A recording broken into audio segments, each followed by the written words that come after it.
Street matter, and the other is the one, St. Patrick Street, that we just dealt with. If that can come forward as 4A, come just after we receive the minutes. Is that right, Ms. Jones? Okay, moved and seconded. Discussion.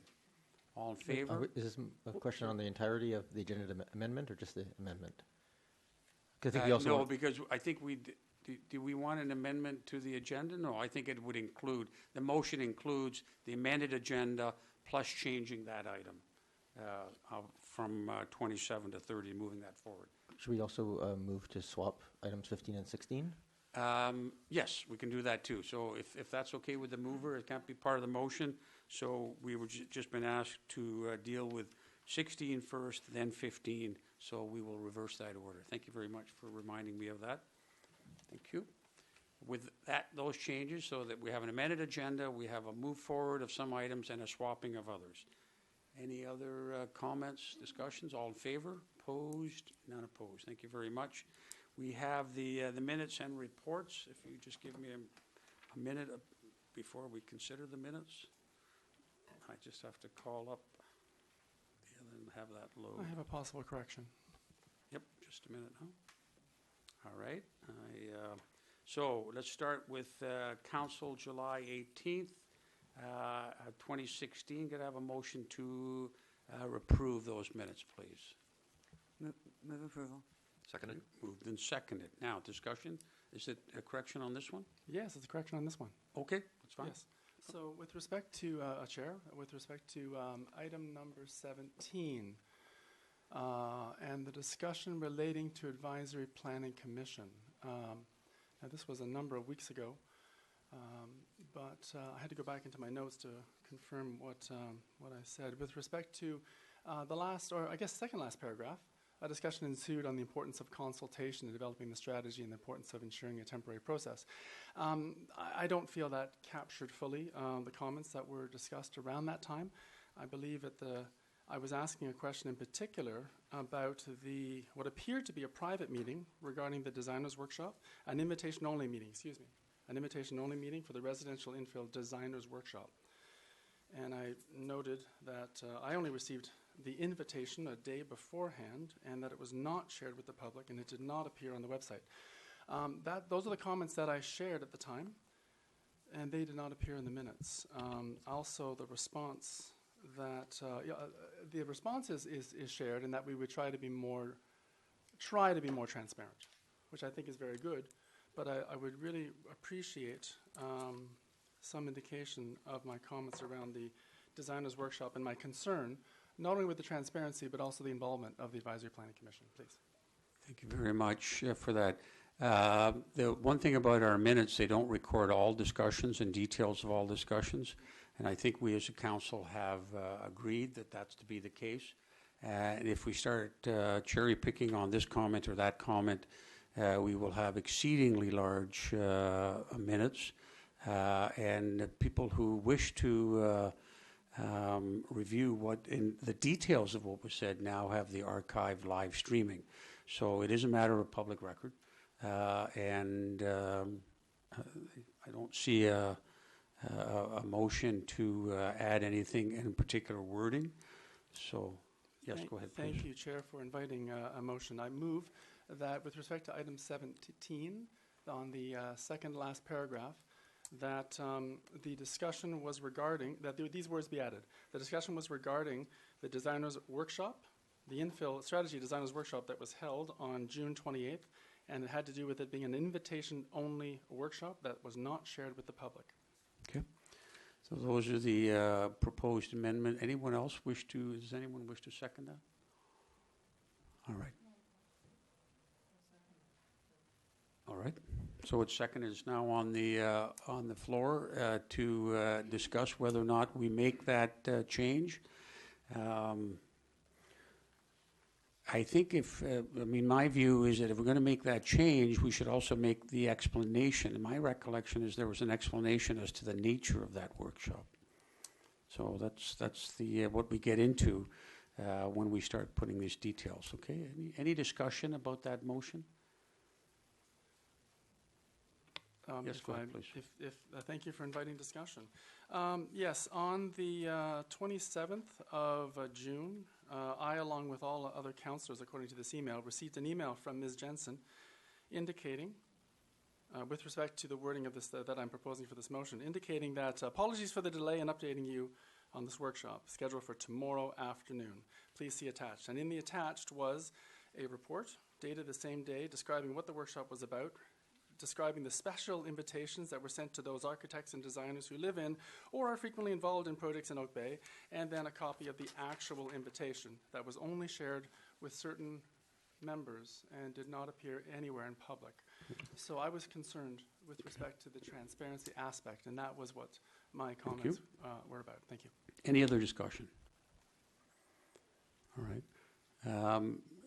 Ms. Jensen, what was the purpose of that meeting, and how did it evolve? The designer's workshop was actually listed in the request for proposals that was put out when we started the project. It was also included in the response that we got from the consultants who are now working on the project with us. I've used this approach before in other projects, whereby when you're working on something that potentially includes design guidelines, having that initial discussion to talk about some of the key aspects of neighborhoods and design of the community tends to play an important role in starting to moving the conversation forward with the community. Thank you very much. Any further discussion? Go ahead, please. No, I understand where Councillor Zelka is coming from on this one. I think it was a long conversation, and I think that the wording here captures the majority of what was discussed. I think I tend to agree that this is probably getting to the minutiae of it. To my mind, it's acceptable. I'm sorry, I didn't hear that last. I just said, to my mind, the wording that's provided here is acceptable. I think it captured That's currently in there. Thank currently you. in there. Okay, any other discussion? All right, all in favor of this amendment to these minutes? All against? Thank you very much. That amendment is defeated. But again, Councillor Zelka, your comments tonight are recorded and, for posterity and in the archives. Thank you very much. On the main motion to approve this then, please. All in favor? Opposed? None opposed. So we move on to a special council, which is on July 18th and September 12th. Thank you. Move approval. Moved and seconded. Any discussion? All in favor? Opposed? None opposed. Thank you very much. Committee of the Whole, September the 12th. And there was addenda correspondence there too, please. Motion to approve. Move please. approval. Thank you very much. Second. Moved and seconded. Discussion. All in favor? Opposed? None opposed. Thank you very much. And finally, the public hearing that took place on September the 12th. Move approval. Seconded. Thank you very much. Moved and seconded. Discussion. All in favor? Opposed? None opposed. Thank you.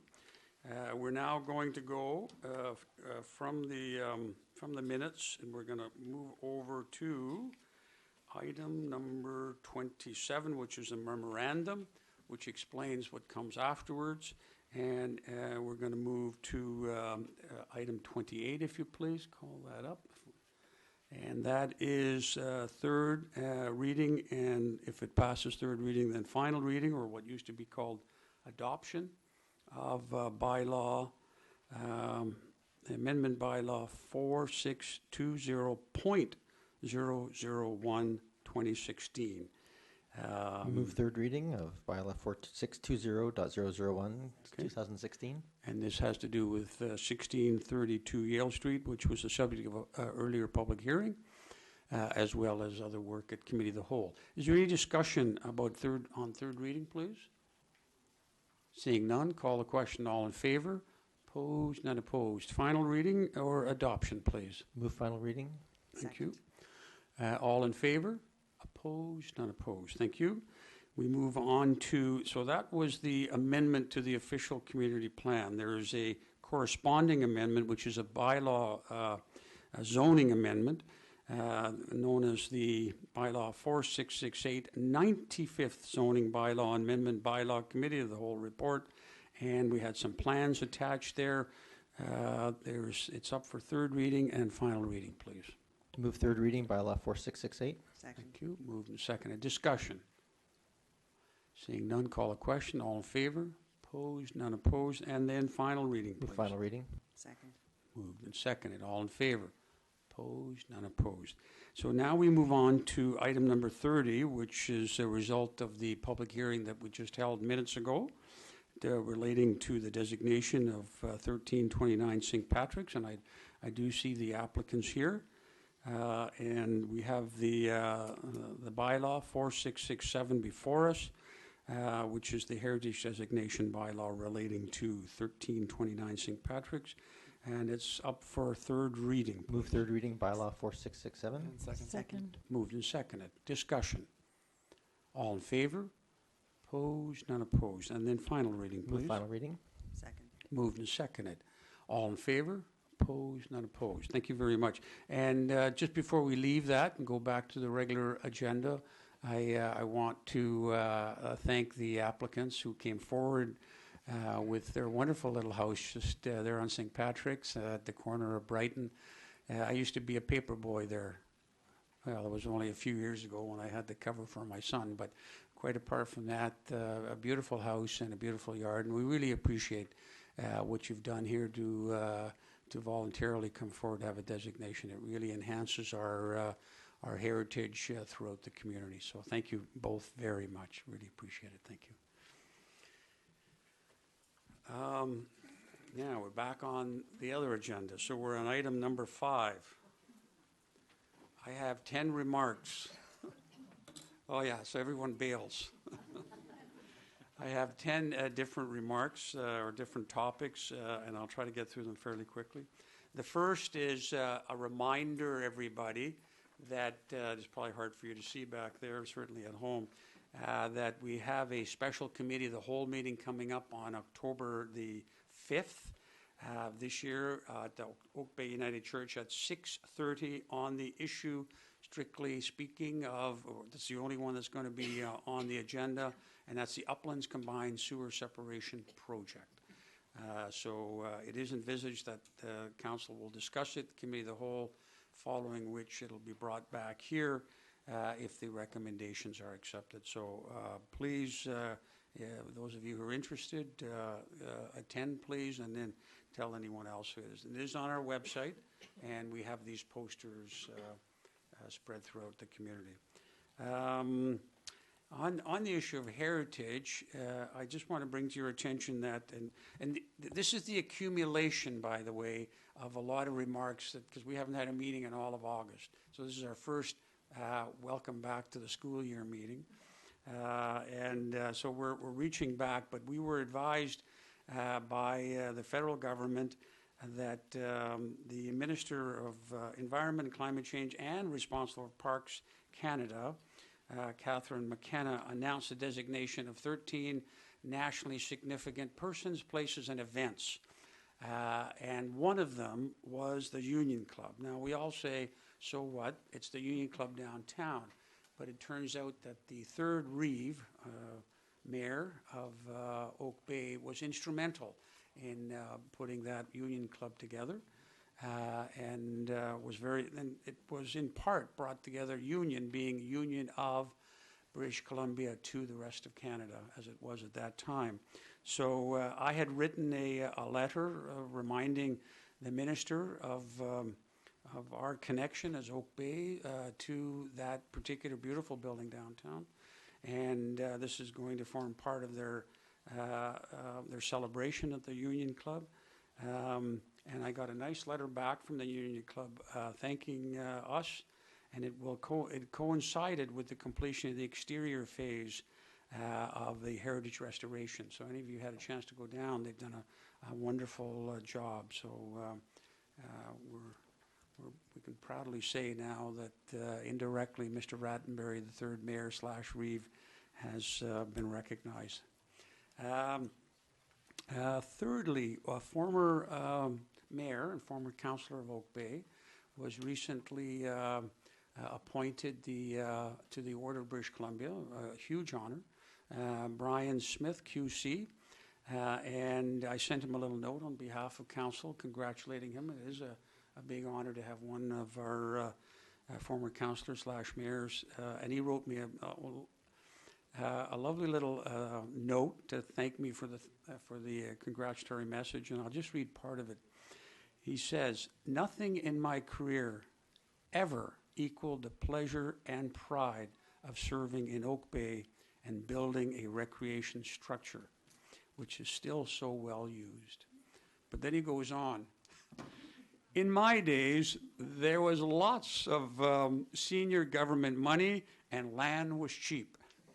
Anyways, we're very proud that Brian Smith QC was inducted into that organization. So, thank you.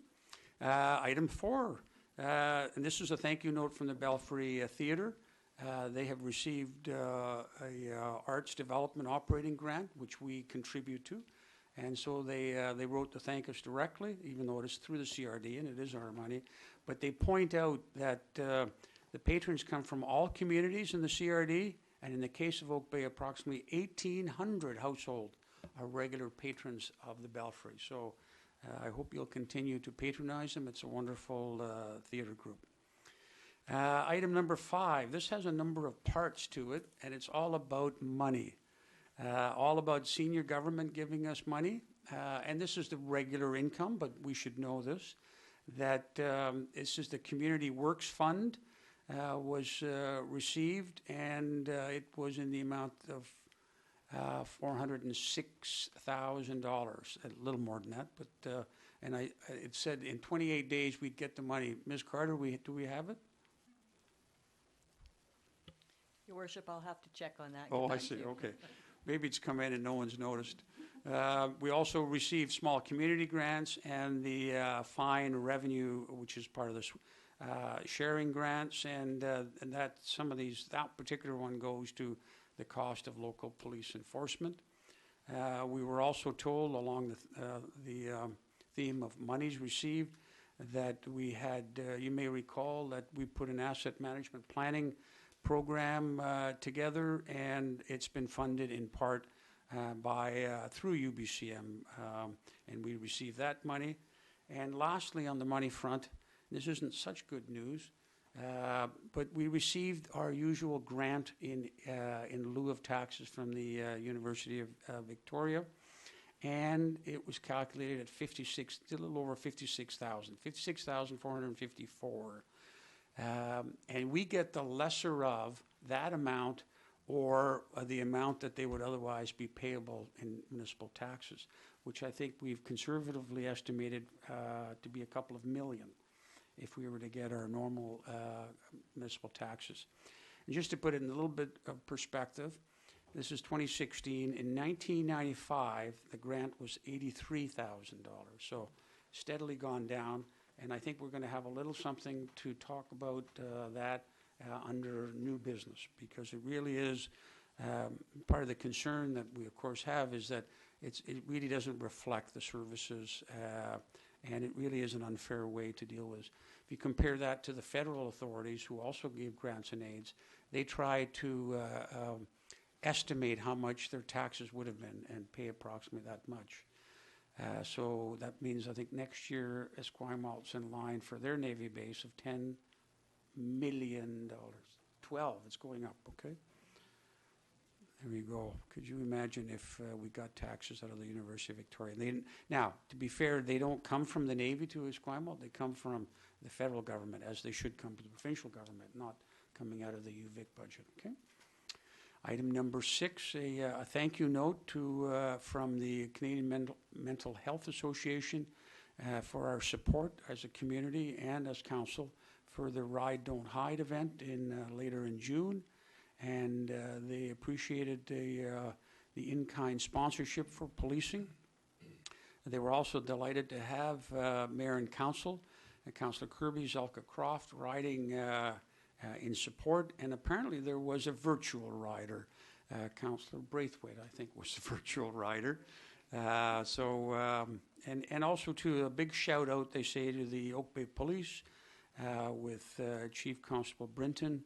He was in the ride, as was Prill and Gibbs and the reserve Malhotva, who were helping out on the street. So Thanks to everybody. Thank you.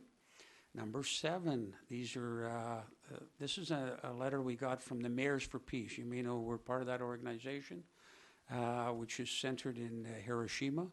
The president of the Mayors for Peace, who is the mayor of Hiroshima, who is Matsui Katsumi, wrote to us. We had and sent us seeds, and these are seeds from atomic bomb tree. The distribution of these seeds as based in the Mayors for Peace Action Plan, which was invoked in 2013. Apparently these trees were A-bombed, he says, having faced the horror of atomic bombing, but they sprouted buds again from their burnt trunks and giving the citizens hope and courage to live and calling for the abolition of nuclear weapons. And the seeds have been given to Chris Hidley, our arborist, and at some point he'll nurture them and we'll put together a ceremony. So that was moving to get his letter. 8, a thank you from the Community Artist Society for us sponsoring and attending the Bowker Creek Brush Up. Special thanks in the letter to our town crier, Kenny Podmore, and to Acting Mayor Kevin Murdoch, who were there to one person to cry, but I don't think you cried. That was the town crier, but Acting Mayor Murdoch brought best wishes. So, very quick update on PUDAC, which is the Provincial Urban Deer Advisory Committee that I sit on. We're working on terms of a reference, and a timeline has come out that the committee agreed on. The committee held an inaugural meeting August 15th, another one on September 7th, just after I returned from my holidays.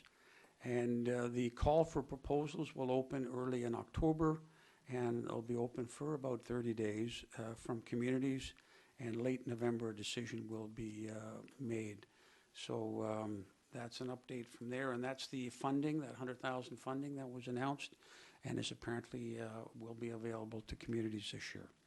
Last, but by no means least, a thank you to the firefighters who put on a wonderful charitable event known as the Sausage Fest in Willows Park this weekend, very well attended. And one of the things I noted about it was there was families that gathered there, had great time, and a special honorary mention to 2 donkeys.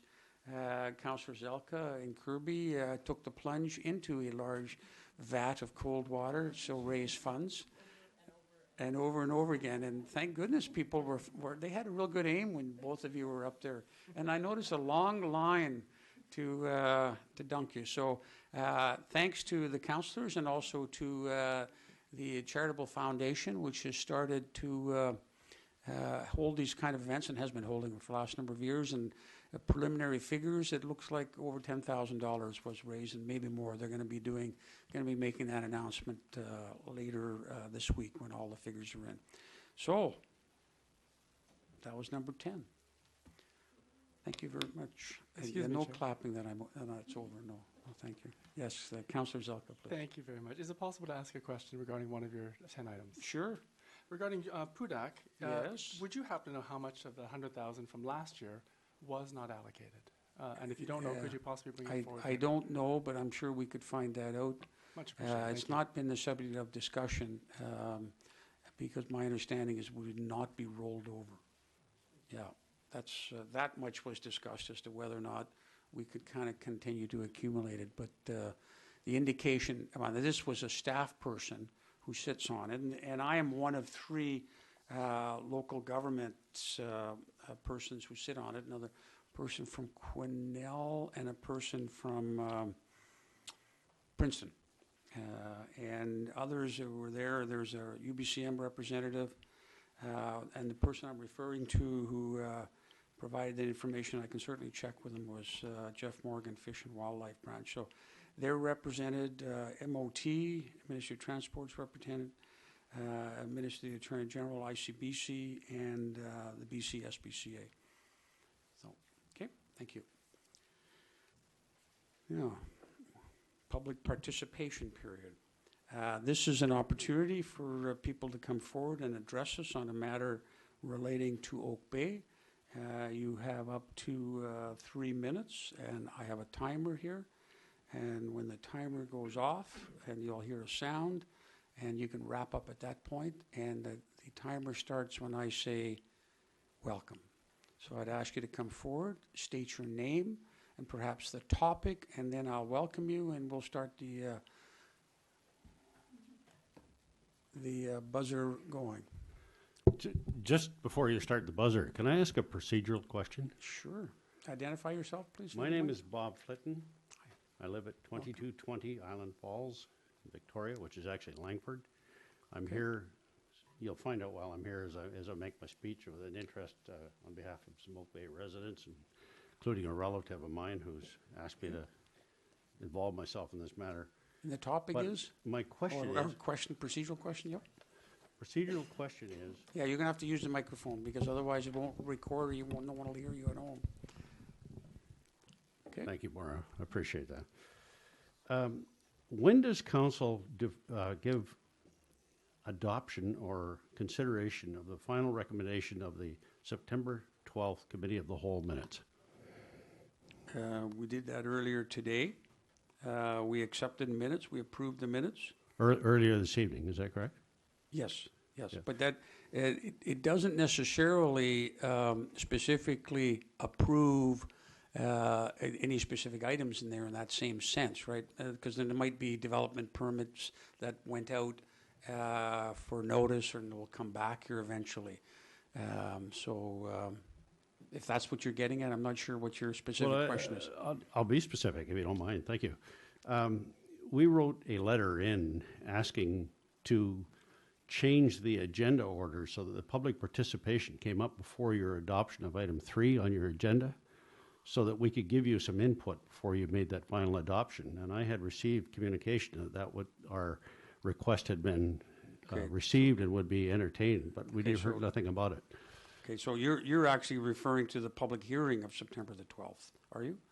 Committee of the No. Whole meeting. Yeah, you mentioned that. Can you help us, Ms. Jones?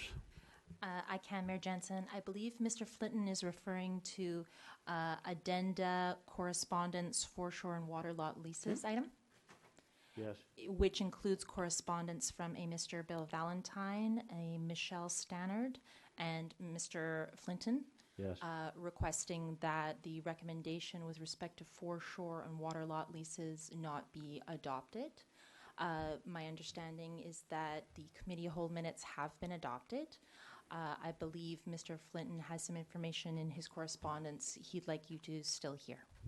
But let's just, again, just call up that regulatory item. And that's number 5, if I go back to the minutes, Mr. Fritton. And at that point, we did hear from a number of people. And the motion was, which was carried, that it be recommended that council not pursue foreshore and water lot leases for sections of Oak Bay and Cadboro Bay at this time. So that did not foreclose any future changes.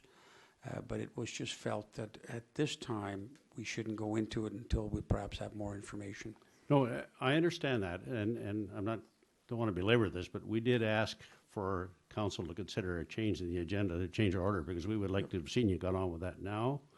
And I was just surprised that what we had requested Okay. wasn't even addressed, let alone Okay. rejected. So I give that to you for what it's worth. The way the motion is worded in any event, should we, after listening to you, want to go and pursue the water lot issue, we can still do that. Yep. Okay, In the what- second page, it'd be recommended to council that further consideration of the report be referred to council's future strategic priorities session. So it doesn't foreclose. No, us going back on I that. understand that, but Okay. the number 1 recommendation from your staff Yep. was to move forward with it, and that's what we were hoping you would do. Yes. Okay, so I accept your explanation, and I will now ask I'm you. going to welcome you now then. Thank you. Now we're on Welcome. the same track. Okay. My name, I mentioned, is Bob Flitton, and I'll say that again. I'm a former deputy minister with the province of British Columbia, Ministry of Lands, and I hate to tell you how long ago that was, but it was back in the days when Brian Smith was the Attorney General, so I'm dating myself. I was also the vice president of the Oak Bay Marine Group many years ago, and I've been involved in the management of 4 major marinas on South Vancouver Island. I've also been a boat owner all my life. The report by your Director of Corporate Services dated December the 6th is correct. We also appreciate the efforts of Oak Bay staff to control boats on the shoreline by issuing notices. However, what this achieved is an awareness that stronger measures are required. The staff report lists risks: sewage disposal, aesthetics, fuel discharge, navigation issues, and costs. Cadbro Bay is changing, and the changes are not positive.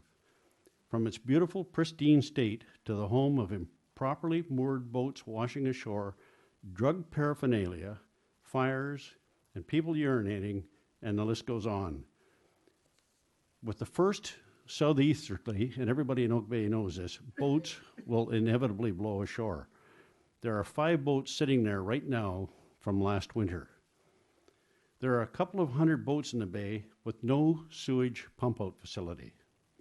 With the increase in boats and the cost of rehabilitation of the bay, it is compounding exponentially. Let alone the entire environmental degradation caused by the leaking petroleum products, the situation, the way it's being handled, is irresponsible. And that's not a reflection on council, that's on a reflection on the people that are dealing with that bay, please. To describe this as an opportunity for affordable housing is logical. The marine environment is already severely compromised, evidenced by the fact that the beach has been closed 9 times since April due to high levels of contamination. Logic dictates this is an acute issue, and corrective action must be taken now. The report states that Council's objective is to build a safe, livable community, and that includes your waterfront.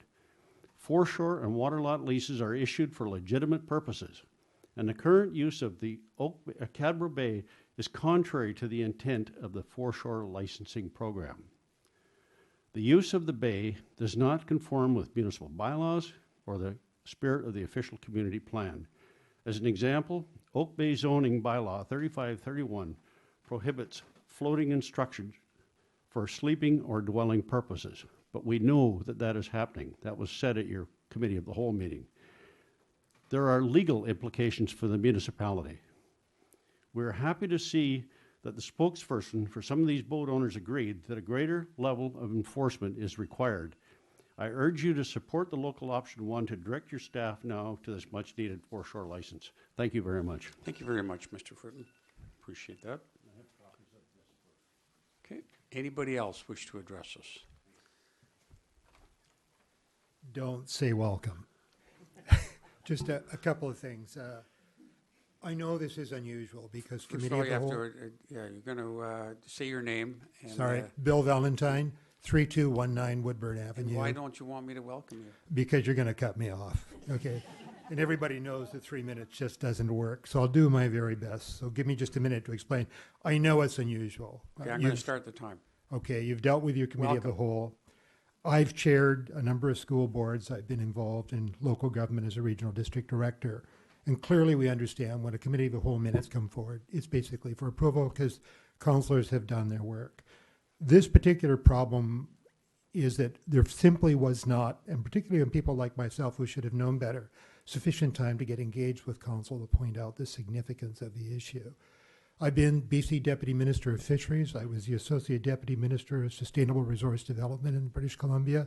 And I was also responsible for the Crown Land Corporation that saw all the land tenures and waters in BC. So we looked to the Act to see what we could do. And we looked, and I worked with the community of Ladysmith to see what they could do because they had many similar problems. My focus is in the fact that the marine ecosystem, the Salish Sea, is badly degraded. It's badly degraded because of cumulative impacts.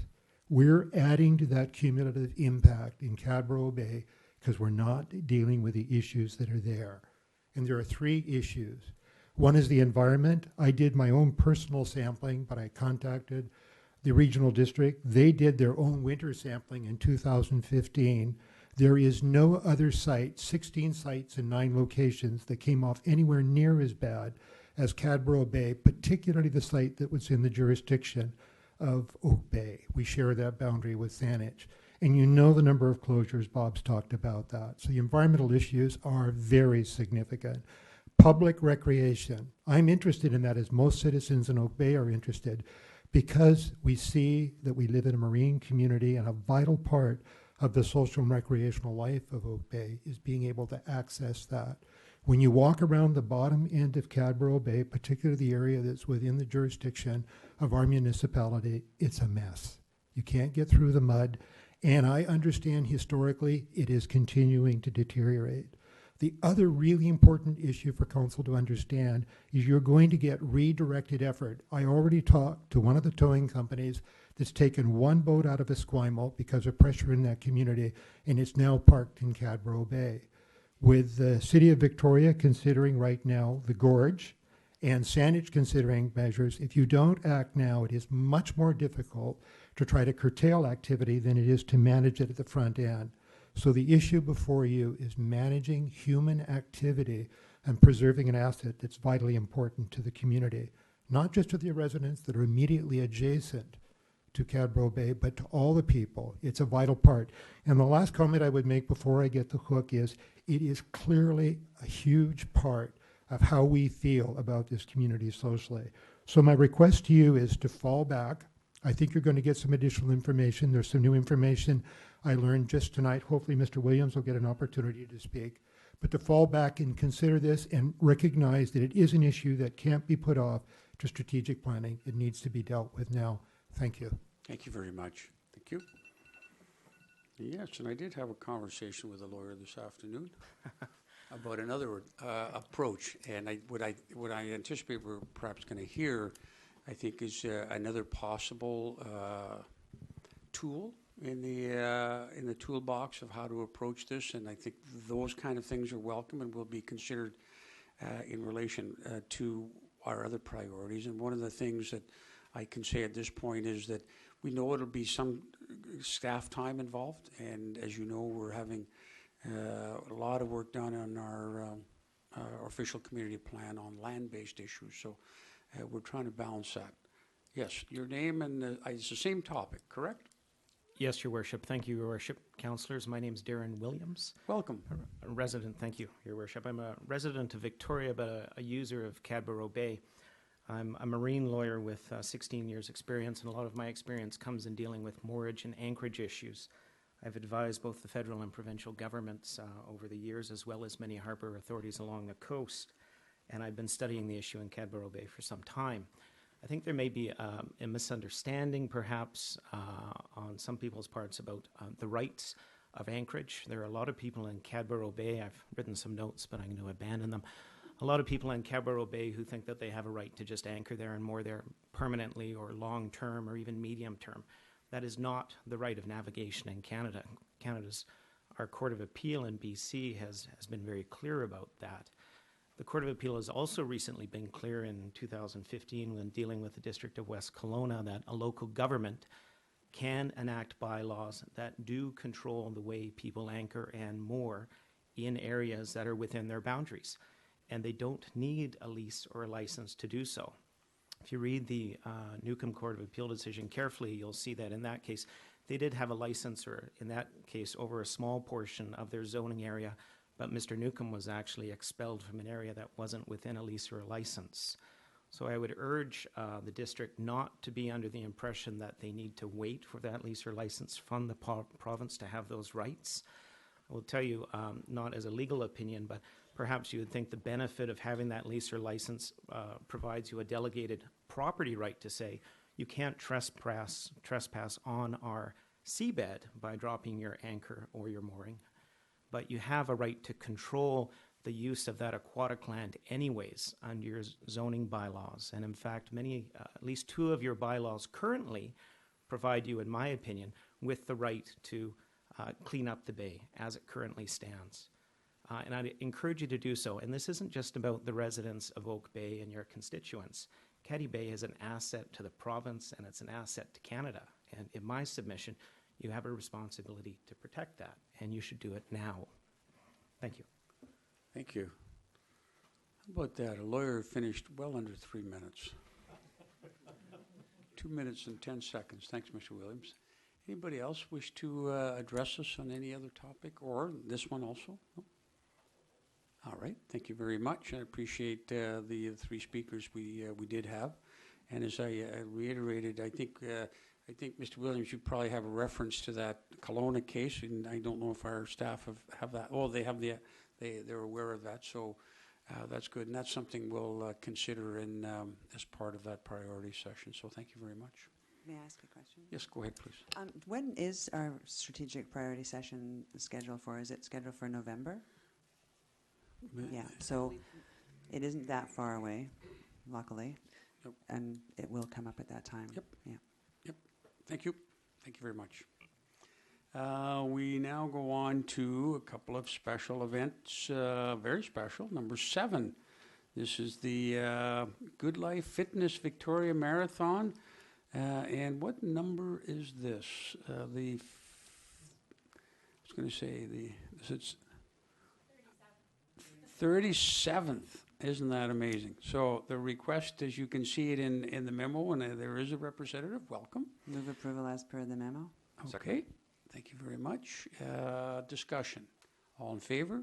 Opposed? Not opposed? Thank you very much. And you're expecting a big turnout this year? And Yes, we've already sold out of the marathon and the half marathon, which is the first time ever. I've been organizing it for 16 years, and that has never Right. happened. So now we're moving on to the 8K, so you can still sign up for that. well, I was kind of thinking the marathon, but now it's sold out. I don't know. I don't know if I have the time. Okay, thank you very much, and all the very best. And I know as an organization, you're able to have a lot of volunteers, and who come back year after year, and as a result, that really kind of enhances the experience because they know what to do, and they're not first timers, many of them. So. Thanks for doing that, and all the very best. And since it's an Olympic year, well, you maybe that's the reason why there's so many who want to start training, and maybe the shooting at the next time. I'd like to say a lot of the success for that event is due to Kathy. She's terrific. Oh, Kathy's absolutely wonderful. Thank you very much. Thanks, Kathy, and keep up the great work. Special events. This is a commercial activity in Willows Park to do with the Oak Bay High School Cops for Cancer. Move approval as per the explanatory Second. note. Thank you. Discussion. All in favor? Opposed? Not opposed. Thank you very much. Number 9. This is the Boy Scouts Apple Day, October 1st. Move Move approval. approval. Okay, moved and seconded. Discussion. All in favor? Opposed? Not opposed. Request to sell Girl Guide cookies on Oak Bay Avenue, October 15th. Move approval as per Second. memo. Okay. Yeah. Okay. Discussion. All in favor? Opposed? None opposed. The Acorn Award, and we had this before in front of us before, and this is a recommendation from the Committee of the Whole, as you can see it. Move approval as per the explanatory Okay. note from Corporate Services. Second? And this was discussed at the Committee of the Whole in some depth. Discussion. All in favor? Opposed? None opposed. Thank you very much. And thank you very much, Ms. Adams. This is another great step forward in that whole Oak Bay is the best artsy place in the CRD thrust. So a number of your initiatives have absolutely been wonderful and wonderfully received. How long can people vote for their favorite sculpture? Thank you. The last day to vote. You might just want to come to the microphone because the people at home will want to know when they have to come and vote. The last day to vote for your favorite sculpture in Oak Bay is November the 1st. November 1st. And voting has been brisker than it was initially, so please get out and vote for your favorite one. And I just want to add one thing on the agenda. It had Acorn Award. It's Acorn Arts Award. Okay. So just so everyone knows, this is an arts award. Thank you. Right. Do we need to correct any of that? I creating a. Yes, it talks about an Arts and Culture Award, so we're okay there. Thank you very much. Thanks a lot. Again, now we have the fire truck tender of a contract, and the chief apparently is not available, but we're happy to see that our deputy chief, Deputy Chief Hughes, is here. There is a recommendation in the report to accept the Burke's Intertruck Limited submissions, which is how is in relation? I'm just looking for the numbers in relation to the budgeted item. I would like to, if I could speak to that, Your Worship. Okay, go ahead, please. On page 2, the Burke's Intertruck, the price we have there is $58,797, and the Intercontinental truck body, which is the rescue body itself, is at $87,725 for a total of $146,522. Now, when the fire chief previously came to council, he requested access to $135,000 from the equipment reserve. Unfortunately, staff made an error in regards to the shelving and the decals on the truck. So at this point, we'd also like to request an extra $11,522 from the equipment replacement reserve account for this item. And Ms. Carter, that would just require a resolution, which it can be part of this? That's correct, Your Worship. We also will have coming forward this fall a financial plan amendment, so we'll include it in that amendment as well. All right, thank you. I was wondering if it needed a bylaw, so it does, and it'll come forward later. Okay. Move the recommendation from staff. Moved. Seconded. Moved and seconded. Any questions of staff? Questions of staff? Yes, go ahead, please.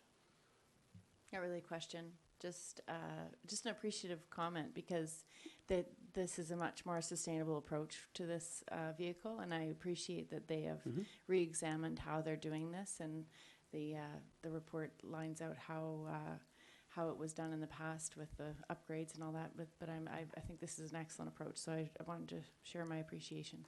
Thank you very much. I'm sure the deputy chief will pass that on to the chief and the people who worked on this. Yes, Councillor Zelka, please. Thank you, Chair. My compliments as well to staff on the creation and the corrections to this proposal.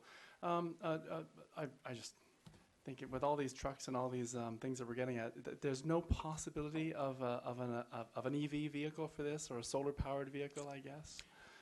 Through the chair, Councillor Zelka, with the power and the torque requirements for the weights that we're carrying, there isn't at this time there isn't a reasonable alternative that would provide the energy required for an emergency vehicle and reduce the carbon footprint. I absolutely understand that, but I will be continuing to ask, as I'm sure the rest of my colleagues, regarding greenhouse gases. The question I would have in general was, I understand we're eventually going to be getting a report having to do with the reserve funds, and there was some delay to that. Regarding strategic impact and the understanding of the impact on the reserve funds, I wasn't quite clear to our Director of Financial Services, if I may, to direct through the chair. Were there any negative impacts with respect to the reserve funds in particular, please? Through your worship to Councillor Zelka, no, there will not, and we will continue separate from the review of the reserves. We will be looking at reserves through the budget process this fall as well. Thank you very much. Any further questions or any comments? Thank you. Oh, yes, go ahead, please. Thank you, through you, Chair. I had a question regarding the determination of need for replacement on these vehicles.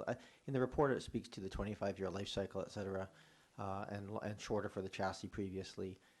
Can you just talk to that a little bit? Because obviously, if that's just a standard across the board, but we have a very small community here, how is it actually determined when it's time to replace this? Through the chair, Councillor Murdoch, our replacement schedules I'll speak specifically to Battalion 1, our command vehicle, because our larger apparatus fall under the Fire Underwriters Survey guidelines, so those are a separate entity.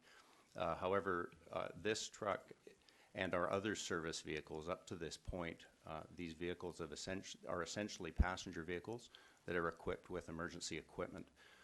So their lifespan tends to be approximately 10 to 12 years. And that determination, it's not solely on mileage. They have a lot of miles or a lot of time idling. It's all of their service is generally considered severe service. In the case of our command vehicle, starts and hard driving right from a cold engine. The suspension on these 1 ton, for instance, in the Chevy truck that's currently the chassis with a single wheels as opposed to dualies, they're maxed out with the increase in equipment that has accrued on our what used to be just a command vehicle and what is now a command light rescue vehicle that allows us to conduct auto extrication confined space. But to get to the core part of your question about when replacement comes up, that's determined based on an average of 10 to 12 years for a passenger vehicle used in emergency service. But on top of that, our mechanic advises us whether or not we can extend those time periods if we need to push the purchase dates forward. But there's heavy usage in this particular vehicle on braking, acceleration, engines, and the key is reliability. Now, with the purchase of this Isuzu 2-ton commercial truck, it's designed for commercial usage, and we would expect to get a much longer period of time out of the cabin chassis.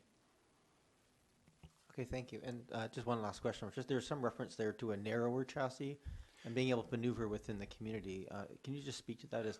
I can, yes, certainly I can personally speak to that. I've driven the chassis during testing around the district, and compared to the standard Chevy or Ford engine forward model, it has a much tighter turning radius, even though the box will be carrying much more equipment. So it's much more readily maneuverable, and I know myself up many of Oak Bay roads late at night, it will be well utilized. Thank you very much. Thank you very much, Deputy Chief. No other questions, no other comments. Call a question. All in favor? Opposed? Not opposed. Thank you very much, and thanks to the fire department for doing that background work and moving ahead on that issue. Thank you. Number 13, which is a public works issue, and that's vehicle and equipment. And we welcome the Acting Director of Engineering and normally Superintendent of Public Works, Mr. Brozak. We know Mr. Horn apparently is at home doing very well with the third edition. And if he's watching, all the best out there, Dan. He probably is. I suspect that there's a lot of sleepless nights with a new daughter in the family. So, so, Mr. Brozak, we have your report in front of us, and you have a number of tender awards, and we can see the executive summary. There's a backhoe, vacuum excavator, aerial lift truck, passenger bus, pickup truck tender, another pickup truck tender, and a vacuum excavator. Those are the ones that need to be awarded or looked at anyways. Now, any questions on this report? And it's a multiple page report that sets out each one of these items in turn. Councillor Murdoch and Councillor Braithwaite then, please. Thank you. Through you, Chair, to Mr. Brozak. Just a general question. It sort of strikes one reading this report how far off the estimates were from the actual tendered pieces, and I think just in the interest of clarity of why that occurs would be helpful. And then I have specific questions on two items. One is the vacuum evacuator and valve exerciser, and the pickup truck, the PW13. On the vacuum excavator vacuum excavator and valve exerciser, there's a significant difference between the budget and the bid, and really based on the controller system. But I'm just curious if the secondary option that wasn't chosen, if that controller software equipment is available for it, They just didn't provide it, because I know that they noticed that they won the tender for the second vacuum excavator at a considerably lower cost than other bids. So that's question number one. And the question number two was just on the pickup truck, which was significantly above budget, but also that all the other tender responses that didn't qualify because they didn't meet the towing capacity were considerably below that. And just wondering, since there was only one response that actually met the criteria, but it was significantly above our budget amount, if it would not make sense to go back. I also noticed that it's a dump truck, not a pickup truck, at the end of the day, if it makes sense for us to go back and retender that particular item. Okay, through you, Chair.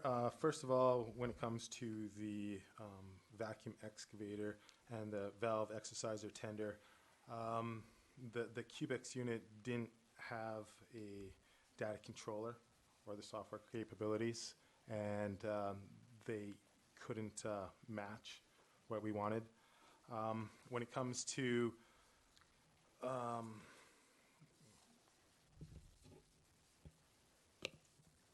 the larger size truck, it was actually not a bad thing that it is such a large size truck. So basically there's two vehicles which would have the towing capacity and weight capabilities that we were looking for. One is the Ford F450 and the F550. The F550 is a little bit more expensive than the 450. Chevy doesn't have a comparable model that would meet the specifications, and Dodge doesn't either.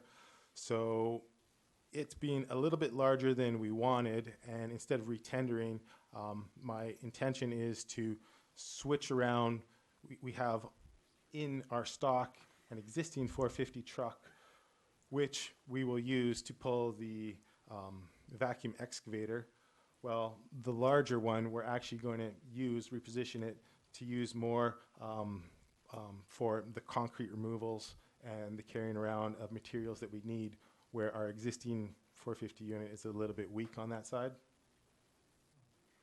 Thank you. Okay, thank you very much. When it comes to the budgeting, your question, so the budget numbers are out a little bit on some of the pieces of equipment. When it comes to the backhoe tender, initially back in October, when we were initially looking at the vehicles, we were looking at a larger size backhoe that we would possibly purchase. Looking at the capabilities of the backhoe, we thought it would be better to keep with the smaller unit. As well with the vacuum excavator, not the vacuum excavator valve exerciser, but the vacuum excavator that was significantly under budget. We initially were going to get a larger size unit as well, but decided for our needs to go with a smaller one. Thank you. Thank you very much. Councillor Braithwaite, please. My questions are actually very similar. I'll just add one in there, and that is when the amount is over what the capital budget amount is, does it come from capital budget as well, or does it come from another source? No, it's coming from the Capital Works Equipment Reserve. So on the page 7 of 8, the second last line before the recommendation, it has the total that we're spending from reserve that was budgeted was $576,000, and the tendered totals equal $519,000. So we're $56,000 under the actual budgeted amount for all the pieces of equipment coming out of the reserve fund. Great, thank you very much. And I take it, Ms. Carter, that would mean that because of that balancing, some were over budget and some of them were quite under budget. So is that going to trigger a capital or a bylaw change? Or? Your Worship, it won't necessarily trigger a bylaw change. When we went through with the financial plan, we were allowed up to a maximum. What that means is we will not draw as much as what we budgeted from the reserve. Thank you. Thank you very much. Any, no, those were just questions. I don't think we have a motion on the floor, do we, Ms. Jones? I'll move the tenders be approved as described in the attached report. Moved and seconded. So this is all the tenders as recommended. Okay, discussions? Any further questions? All in favor? Opposed? None opposed. Thank you. Staying with Mr. Brozak, we have the tender of the sanitary sewer and storm drain main lining. And we can also see there what the recommendations are, and along with the original estimate. Okay. Any questions for Mr. Brozak? Seconded. Moved and seconded. Any questions or discussion? Yes, go ahead. We have Murdoch, Kirby, and then Zelka in that order, please. Thank you, Chair. Mr. Brosick, similar question to last time. I'm just, obviously, the response came in lower than expected on this response. I guess my question is not so much what went wrong. I'm very happy to see it so much lower, but rather, is there something that we can do with the $94,000 and change that isn't being used as part of this project? Can we extend the amount of work being done? And what's the process for doing that?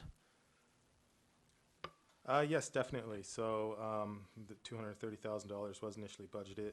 Now we have unit prices for the different sizes of pipe. We have a lot of pipe that need lining and that has to get lined in the distant future. So we can definitely add up to the already approved $230,000. And just for clarification, would that work be able to be done this year, or is that something that we'd have to roll this over to another year? No, we want to get it done this year. Thank you very much. And would, Ms. Carter, the suggestion that because it's a unit price that we expand, does that need subsequent approval by council? Your Worship, the $230,000 is already in our existing budget, so that has been approved by council. Okay, thank you very much. Any other, yes, Kirby, Councillor Kirby, then Councillor Zelka, please. I just wanted to thank Director Brozak for bringing this to council, and just in his report in the background, laying out what really I think the wider community needs to be more aware of the urgency of this issue of our aging pipes, and I appreciate that it seems to be a very high priority, and we're really addressing things in a much more aggressive way. So just congratulations and thanks for that.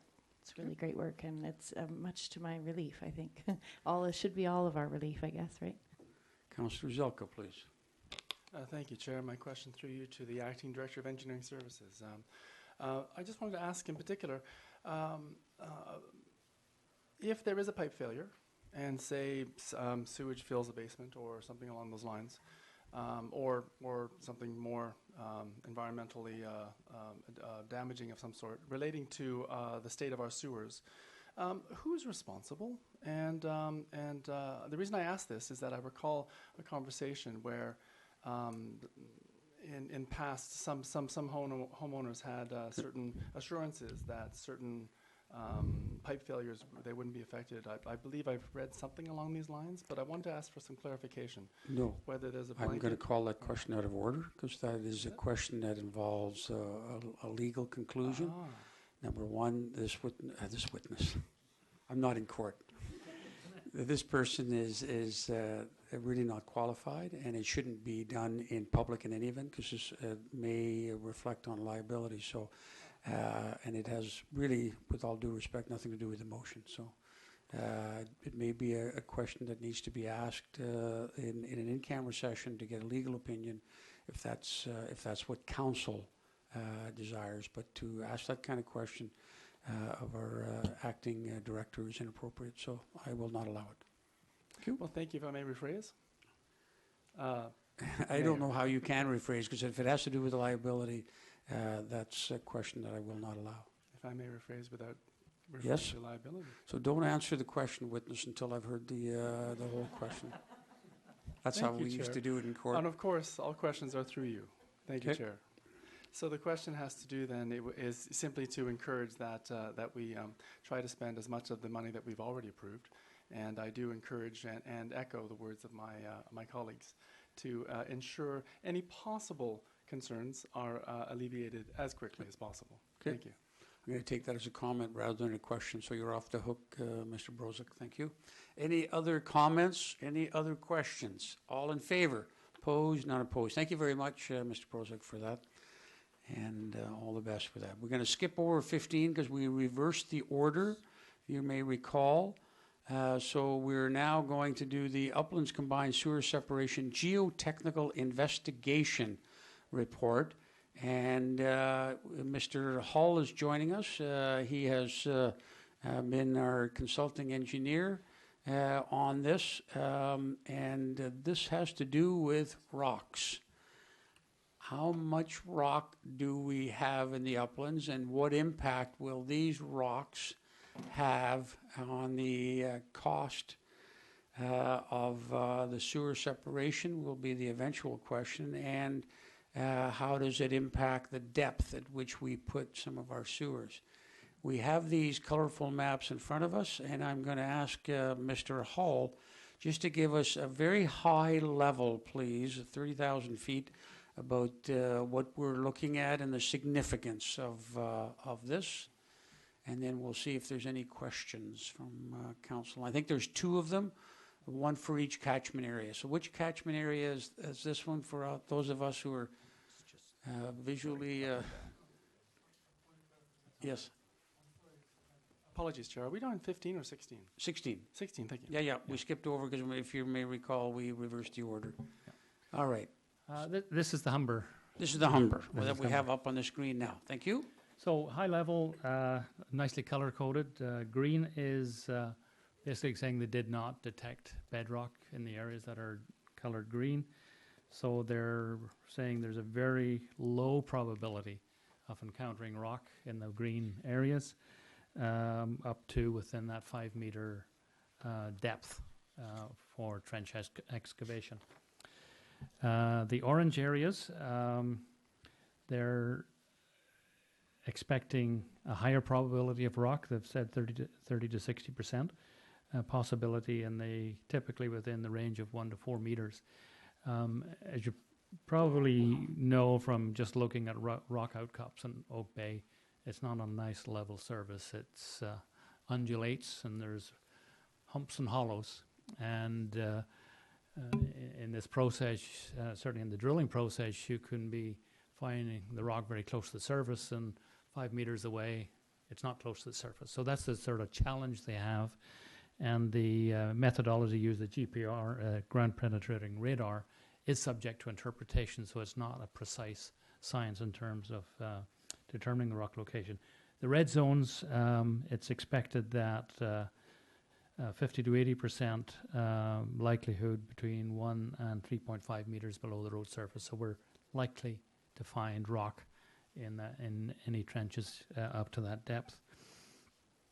As a result of the getting this geotechnical information, McElhenney, our consultants on the pre-design study, have had a look at their assumptions on rock and have determined that the rock occurrence is much greater than they originally assumed and anticipated, based on the information they got from the geotechnical consultants that were involved with them, Ryzak, who's done a lot of work in Oak Bay and are quite familiar with Oak Bay.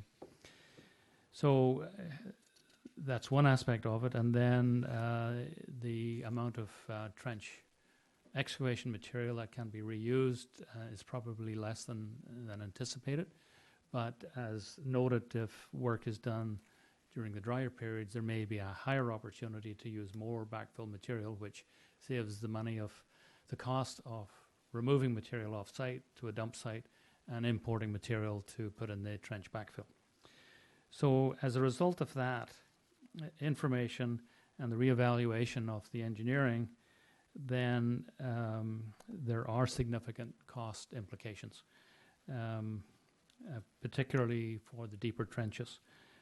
Obviously, the more rock you're encountering, the higher the cost is going to be for excavation. It's going to involve blasting and so forth to be able to remove the rock.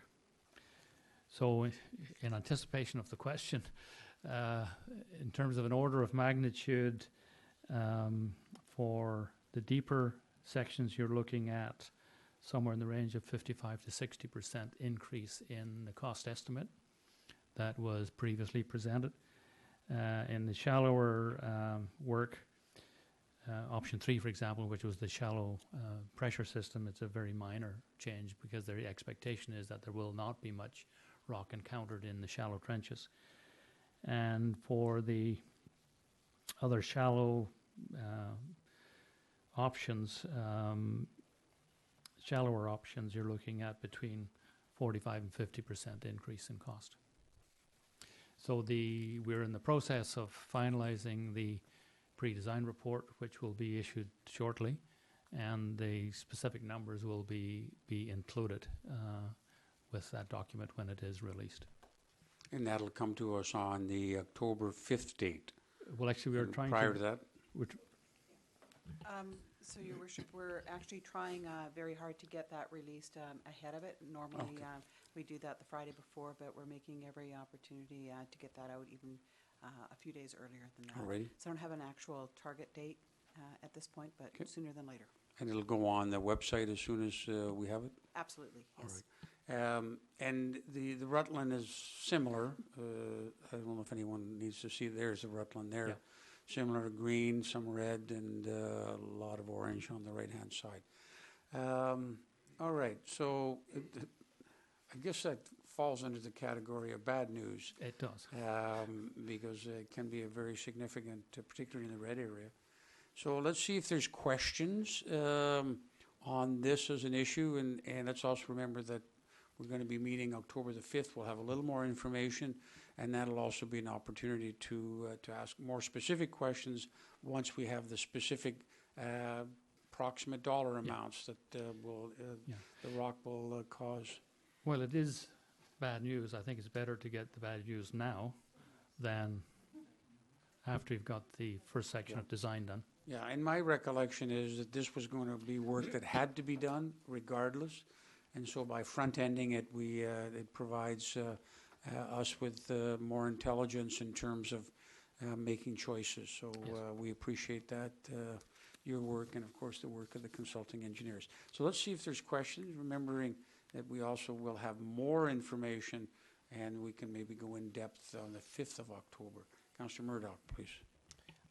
Well, first, just thank you and pass on appreciation to WSP for this report. It's exceptionally nice to have such a detailed report come before us, so that we don't have a lot of questions to go through in terms of the technical aspects of it. The only question that came to my mind looking at this is a very clear divide. The higher ground to the west is significantly devoid of rocks, and as you go farther down, it gets rockier. Mm-hmm. Is there any, having looked at this, any consideration of doing a little bit of a mix where you bury it deeper at the top end and not necessarily have the same thing all the way through? Is there any hybrid sort of model where you take advantage of the disparity of topography on this? Yeah, the problem is if it was the other way around in terms of not so much rock down at the lower level, that would be a possibility. But as you get to the lower level, then you're trying to tie into the outfall in the pump station. So you really don't have a lot of flexibility at the lower end. And obviously with the rock at the lower end, you're going to go with the minimum depth there possible based on the topography and the connections to the two outfalls. But certainly, I think during the design process, the consultant would be asked to optimize the design so that you're minimizing the trench excavation and minimizing the amount of rock that has to be excavated. But that you get into more detail at the design phase rather than this preliminary design stage. Thank you. And just the only other question was just, can you just refresh my memory on this in terms of, my recollection is that even for the small diameter horizontal drilling, significant rock, really, you can't drill through that. Is that correct? You can't do horizontal small directional drilling? Well, you can, but it's expensive. Okay. I mean, you can do directional drilling through rock, but it's a very expensive process. For many of these locations, because the rock is not at the surface, or where it's not at the surface, directional drilling for service connections, for example, where there are private pumps, is still a possibility and probably a fairly relatively cheap option.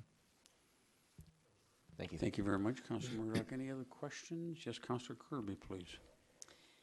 Just a clarification, I know we're going to have more firm numbers once they, and that line in the report made me sad.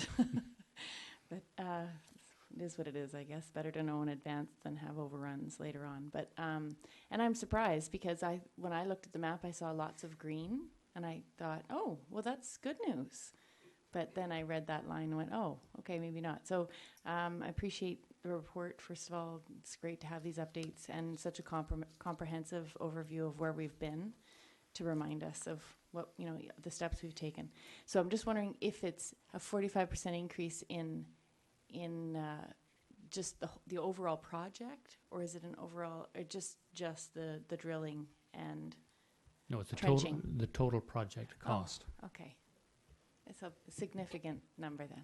Yeah, when they revisited the numbers, they obviously looked at the amount of rock excavation, and they also contacted a couple of the local contractors who are experienced with rock excavation to get their advice on pricing. So there was an adjustment there as well. So there's two components to that price increase.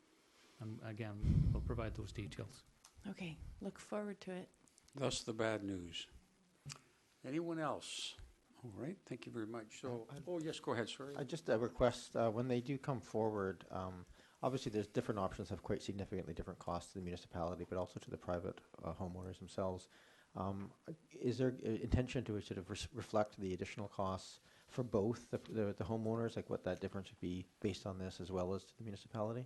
Yeah, as part of the updating all the cost estimates, they have revisited the homeowner cost estimates, because the feedback we got from the public was that they felt some of those costs were low. So they revisited that and obviously took into consideration if you're doing a deeper gravity sewer and you've got a deeper service connection by gravity and you're into rock, then the cost for the homeowner is going to escalate significantly. So that is reflected in the cost update. Thank you very much. So I think at this point, Ms. Koenig, we just receive these documents. Move receipt of the Second. Moved and seconded. Discussion to receive. All in favor? Opposed? Not opposed. Let's move back to number 15, item 15, which is also the combined sewer separation. And this is quite, you always beware of a man with a clicker, right? Particularly at home, I think. This is kind of an update. Where are we now? We had the where are we now with the rocks, and now we have the where are we now kind of overall. Again, this will be brought forward to our October 5th meeting. That doesn't preclude you from asking some questions now that you feel that might need to be answered in advance of October 5th. If not, we'll have that opportunity with the public to delve into this. So does anyone have any questions? Yes, go ahead, please, Councillor Murdoch. Just at that meeting on October the 5th, my assumption is at that point that there will be some recommendations coming forward to that meeting for discussion. Is that correct, or is it still going to be providing a... Yeah, we'll provide because it's really the wrap-up of the project, if you want, we'll provide an overview of the project, zeroing in to a recommendation on why we're making that recommendation. Okay, thank you very much. Look forward to that. And yeah, I'm prepared to receive this report. Yeah, moved and seconded to receive these reports. All in favor? Opposed? Not opposed. Thank you very much, Mr. Hull. Even if it is bad news, as you said, it's good that we have it now, and it gives a fair estimate as opposed to when we open the roads and we go, oh my gosh, there's a lot of rock there. So thank you very much. We move on to item 17, which is the advisory design panel minutes from the 5th of July. Move receipt. Second. Moved and seconded. Discussion. All in favor? Opposed? Not opposed. Advisory plan, the number 18, Advisory Planning Commission minutes of the same date. Move receipt. Second. Moved and seconded. Discussion. All in favor? Opposed? Not opposed. And finally, the Oak Bay Heritage Commission minutes of July 12th. Second. It was moved and seconded to receive. Discussion. All in favor? Opposed? Not opposed. Thank you very much. We now move to San Move receipt Carlos. But do you have to move receipt of correspondence? These are all Seconded. pieces of correspondence that have to do with, now let me just, one of them has to do with Dalhousie or Housie, depending on which part of the province you're from. Is this okay to have Ms. Kirby in? I think that's a cogent point, Mayor Jensen. It's up to your. All right, I think maybe out of an abundance of caution, in case there's any discussion on this, perhaps given that this is a request- property that you're involved in on Dalhousie. I would request that I be recused, Okay. as that is my property. Yes, thank you very much. And it's not so much requesting us to recuse, that's really a decision to be made by an individual councillor based on her own assessment, his or her own assessment of what, if any, conflict could arise. So the councillor is now out of the room. It's been, can we have that move and second again? Move receipt of please? correspondence. Seconded. Moved and seconded. Discussion. Seeing none, call the question. All in favor? Opposed? None opposed. It is just to receive, but there may have been discussions on some of them, and so out of an abundance of caution, it was best to do that. The councillor is now returning. We go on to very new business. Let's have the new business. Did you have, I think Councillor Croft had some issue that he raised with us. Oh, Or okay. circulated, I think. Thank you. I circulated a notice of motion Okay. that the mayor send a letter to the Premier of BC and to the ministers responsible for housing and finance, requesting they undertake necessary changes to remove barriers to the University of Victoria and other campuses of secondary education in BC that wish to move forward on increasing the supply of student housing. That copies are sent to the University of Victoria, Camosun College, Royal Roads University, the mayors of Saanich and Victoria, the CRD chair, and our local MLAs. Second. Okay, so that's moved and seconded. Now, just from a procedural point of view, was this notice received in time under our procedural bylaw, Ms. Jones? Mr. Mayor, my understanding is this notice is before you for new business. So it is up to council. It having been moved and seconded can be considered at this meeting. There is a notice of motion process that at times Yes. council does undertake, which allows council to be aware in advance of a future meeting that it can Right. be considered at. But if we are unanimous on the procedural issue, we can consider it tonight as a motion as opposed to a notice of motion. Is that correct? My understanding at this time is that it's before us for new business, not as a notice of motion. As such, it requires a mover and a seconder to be on the table, and my understanding is that that's just occurred. Okay. So it's a live issue, and we can discuss it tonight. Thank you very much. Is there any kind of background information you want to share with us, Councillor Croft, in a very synopsis-like way? Sure. As we know, there's a great shortage of housing. We've been given numbers that I've shared with you, that there are only 2,700 on-campus units at UVic for over 20,000 students. Camosun College has 18,000 students. In total, there's 35,000 students. We have a vacancy rate in Victoria of 0.3%, the West and in Saanich. West Shore has 0.6 in Victoria, and those are from October numbers. There puts pressure on our neighborhoods to provide student housing, and in some cases, people take advantage of that because they put more students in their houses than what they're allowed to do. It'd be incumbent to have more housing for students. Thank you very much, Councillor Croft. Is there anything specific we need to put in the letter if this passes as to what the ask is of the provincial government? I believe that's an ask to provide funding, because as I understand it, the provincial government treats any funding for the universities for housing as debt, Okay. and they don't want that on their books. Okay, thank you very much. Is there any questions as to the background information? Not quite typical that we ask one councillor to question another councillor, but given that this is councillor bringing this forward without a staff report, I think it would be appropriate. Yes, go ahead, Councillor Zelka. Any questions? It's more of a comment. But I Okay, can- so hang on to your comment for now. Any questions? Yes, go ahead, Councillor Murdoch.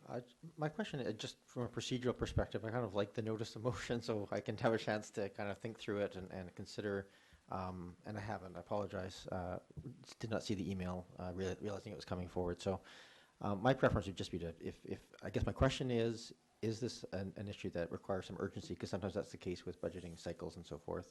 And if not, I'd prefer that we table it until the next council meeting, just so we could have some consideration of the details before we call the question.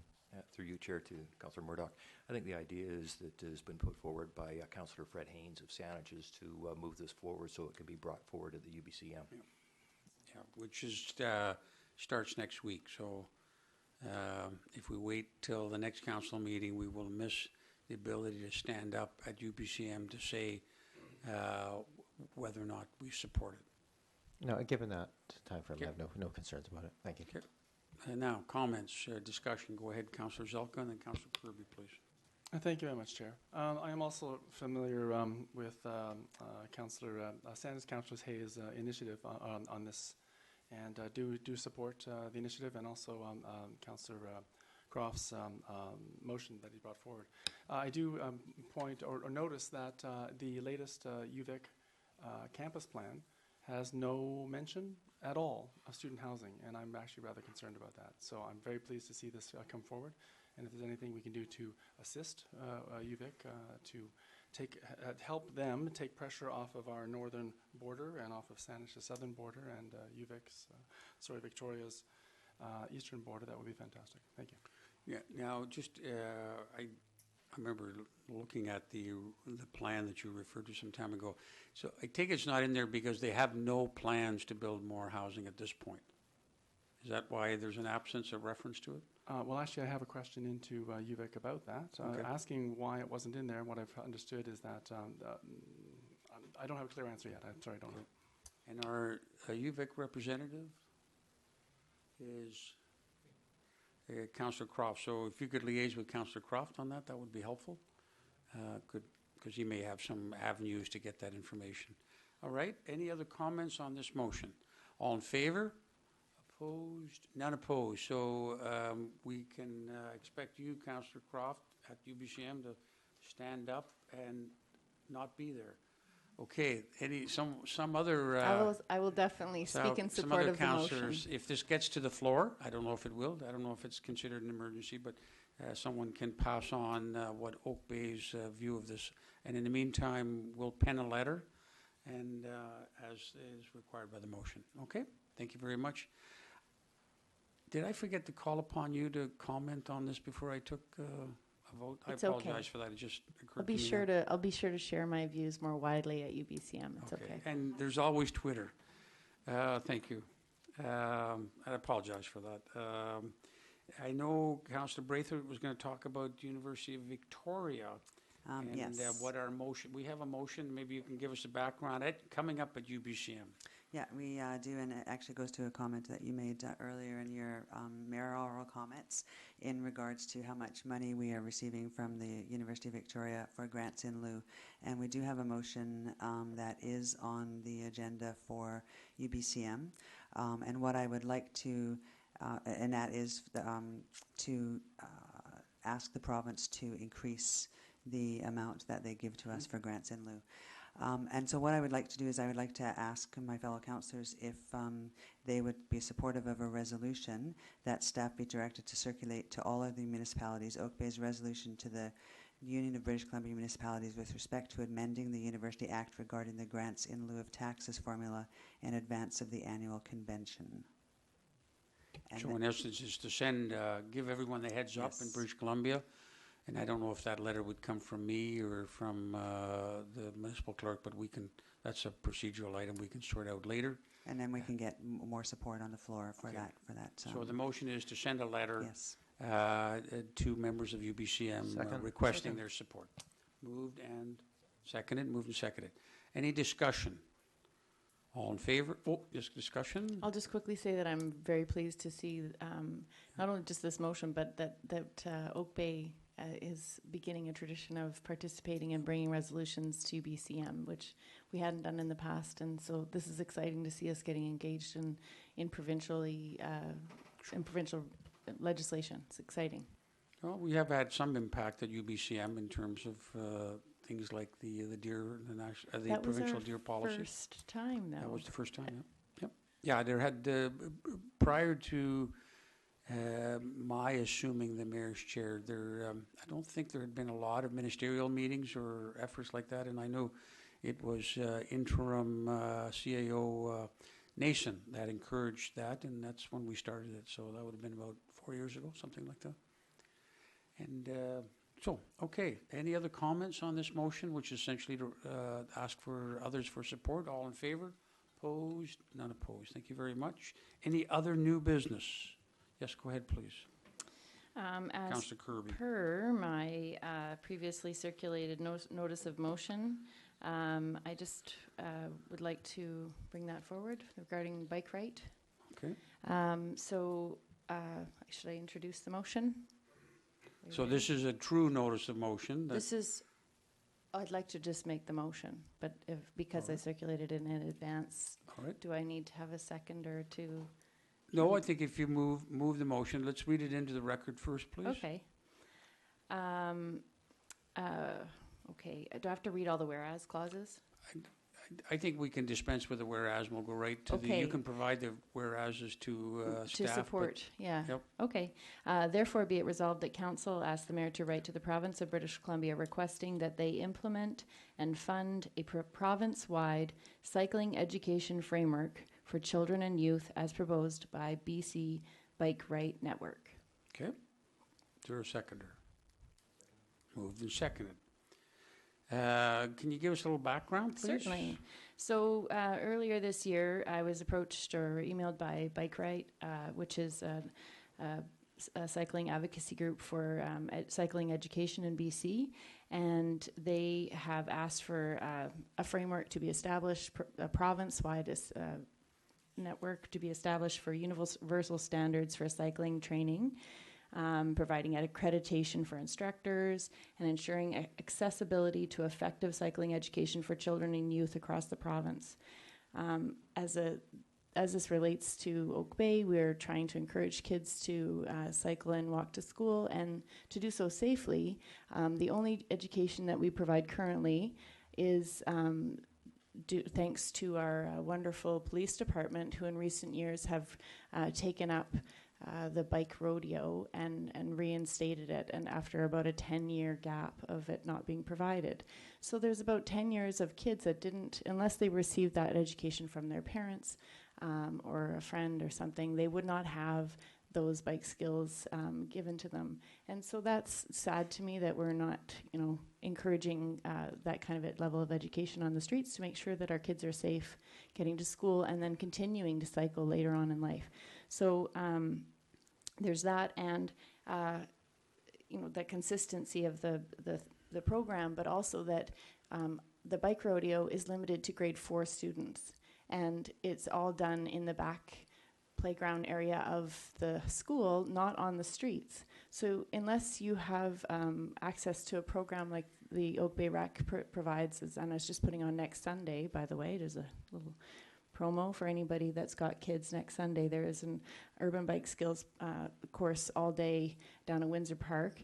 But unless you have access to that, your kids will miss out on the opportunity to have that cycling education. And I don't know how many times you hear motorists and other cyclists complain about the fact that people don't follow the rules, they don't know the rules of the road, that cyclists are flouting the law or whatever. But I'm certain that it's because they don't know the rules and they've never been taught them. So why don't we have a province-wide cycling education program as part of our education system, and make sure that kids get out on the streets, not just in the back concrete area, actually get out on the streets and learn how to cycle appropriately. Okay. Any questions about that, first of all? Okay, no questions. Comment. Oh, you have a question? I guess my question is the same as last time, which is just, is there a time urgency to this letter? And I guess a second question to that is, this strikes me as being an ask for money and change of policy at the provincial level, which is what EBCM is for. And is this going to the EBCM process? And it is. It's being presented at UBCM. There is a motion going forward. I can't remember the community that's bringing it forward, but the reason for the timeliness of this letter and the urgency is that it is coming up next week, and we'd like to make sure that our voice echoes, I think, Victoria, Vernon, and North Vancouver, I think, are the other communities that have so far expressed their support for a program like this. But it just adds to the gravity of the motion that will, or the resolution that will come to UBCM if there is more support. And I take it it's similar to Councillor Croft's motion about student housing. It would permit some of us to stand up and say Oak Bay's behind it, assuming it passes. Yeah. Okay. Yeah. Okay. Is that helpful, Councillor Murdoch? It's helpful. I guess I'm trying to separate out having these debates here as well as at UBCM, and I'm going through the package right now for UBCM, and I haven't read all the pieces. So I always try to consider those pieces as part of the overall ask, and try to support the ones that I think are the most critical and timely and so forth. So, I mean, there's no objection in principle to this, but it's like there's 100 of those, so I'm afraid that starting this process of voting on them twice here and at UBCM, I'm not sure I'm really keen on this. Good practice. You get into the swing of things. All right. Any other comments? Go ahead, please.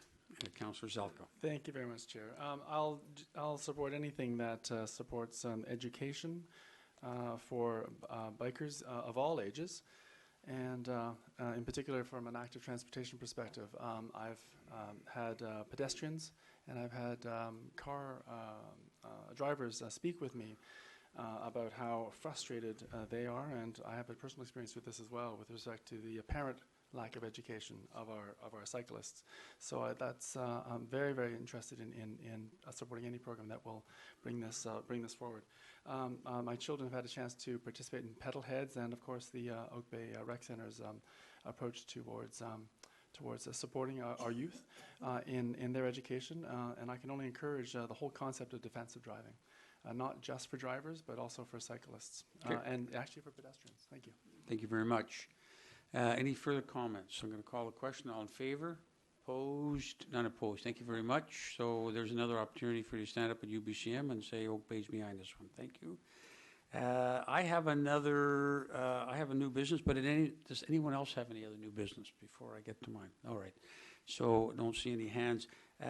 Mine has to do with seeking approval in principle from our council to consider hosting the Mayor's Caucus meeting in early 2017. So I'll give you a little background on that. Mayor's Caucus was started about 4 years ago. The inaugural meeting was in Penticton in the previous term.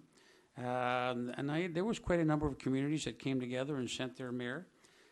Since that time, there's been a number of meetings. They meet the Mayor's Caucus, which is made up of all the mayors of British Columbia. Meets twice a year, once at UBCM. So there's a meeting coming up next Monday, and then once in the in the spring. It's sometimes difficult to coordinate the timing of it because we have all of the regional meetings, but we have an opportunity to be considered to the host of the Mayor's Caucus. It's been hosted before in Prince George, Penticton, as I mentioned, Fort St. John earlier this year, and I think it was to be hosted by Cranbrook, but I'm not sure that went ahead for a variety of reasons. Probably we're looking at about 100 delegates, which would fit very nicely into the hotel accommodations. We have other meeting rooms that we can offer. We have hosted two other similar, somewhat similar situations.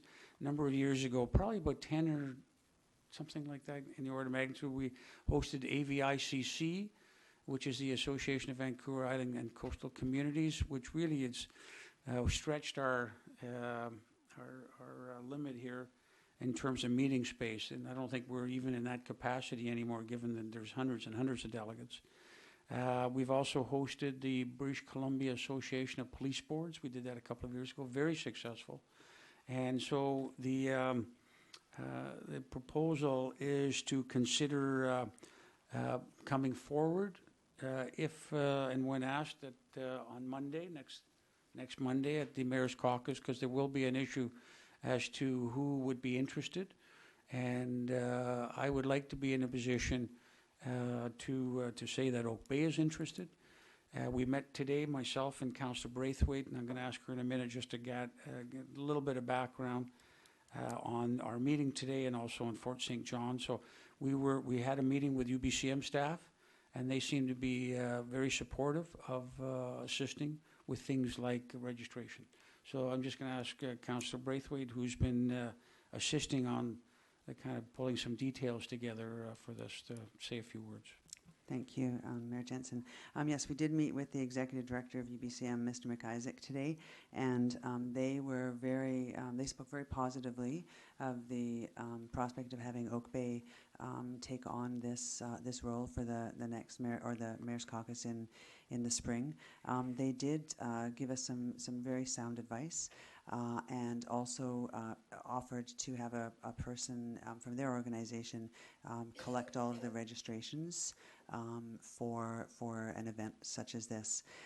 And that's very important because obviously we don't want to stretch our staff any more than what they already are. We would have to have a point person on staff, but I think that would just be in name only. What we are thinking is from the, if this were to go ahead and we were to entertain having the Mayor's Caucus here, we would then look for some sponsors, and we would get money from registrations that would perhaps cover a small contract of someone to do some of the organizational details. So I think that in all, it's a very good way to showcase Oak Bay. It would be very good for our Business Improvement Association, for our Oak Bay Tourism, and just for Oak Bay as a whole. So I'm hoping that we can get some support from around the table to move forward with this when the mayor's at the meeting on Monday. Let's see if there's any questions, and if not, then I would entertain a motion that council support in principle the consideration of hosting the caucus. Obviously more work would need to be done. There may be other communities who have a better proposal, but certainly that would allow us to start that process. Councillor Zelka, please. Thank you, Chair. I guess an obvious question: what's the cost?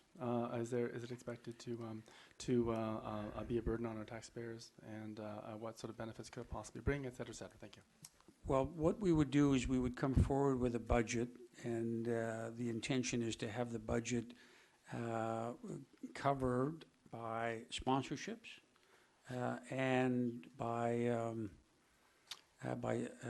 registration fees. Last year, for instance, registration was $200. We talked about the possibility of having a $300, and if we get 100 at that rate, we get 100 participants, and that would cover their food, any meeting space. So fairly confident that we could put together a budget that would see no burden on Oak Bay taxpayers. And we would also look for help from potentially from the other communities in the CRD. We haven't kind of worked out what the budget would look like. And I think if I might add, I believe that Fort St. John came out ahead when they did their event last year. Yep. When we looked at their budget numbers. And they had a lot of sponsorships because of where they were, and large corporations helped defray the costs. So we think we're going to do something smaller and a little, more lean, and certainly warmer. If it's in the winter. More ways than one. Anyway, okay. Any other questions? All right. So entertain a motion that council consider approval in principle to consider hosting the Mayor's Caucus in the early 2017. Second. Okay, moved and seconded. Any other discussion? All in favor? Opposed? Not opposed. Thank you very much for that. That's it'll be quite an honor if we are chosen, and I'll report back. Report from the Capital Regional District. If you didn't already know, there was a 14-to-1 vote to proceed with a sewage treatment plant at McLaughlin, piping the biosolids to Heartland, and a plan somewhat similar to the one that was rejected. So that is going ahead. Council in Esquimalt has it on their agenda tonight. Anyone tweeting to see what they have to say? So it doesn't look good. Anyways, there is the very small possibility that they could reject it, but we'll have to wait and see. And if they do, then it'd be up to the province to take the next step. So that, as I said, passed, and Esquimalt was in support of it and recognized some of the changes which would benefit their community. I also can report on the call center. There is a proposal to have a 911 call center. Right now, there's 3 911 call centers in the region. There's actually 4 if you count the military. The plan is to house them all in one building and have one 911 call center, which we would not pay for directly through taxes. That would be paid for through the telecom levy, which will likely go on, and the province has agreed it would go on the cell phones as well. As right now, it's just on the landlines, which are diminishing in numbers as we speak. The other part of the building would be a dispatch center. There'd be 2 aspects of the dispatch center. One would be fire and the other would be police. All of the police in the CRD are unified in the sense that they will all dispatch from that same center. That would involve Oak Bay, and we would pay for that. Right now we pay, oh gosh, what is that figure that we pay to Saanich to dispatch? We don't do our own dispatching? Yeah, something like 120, 140, is it? Anyways, well, we pay a significant amount of money, but likely would be paying more. But the other aspect, so the police are all on the same page. The fire departments are unfortunately not on the same page. There is some resistance that there be a centralized dispatch.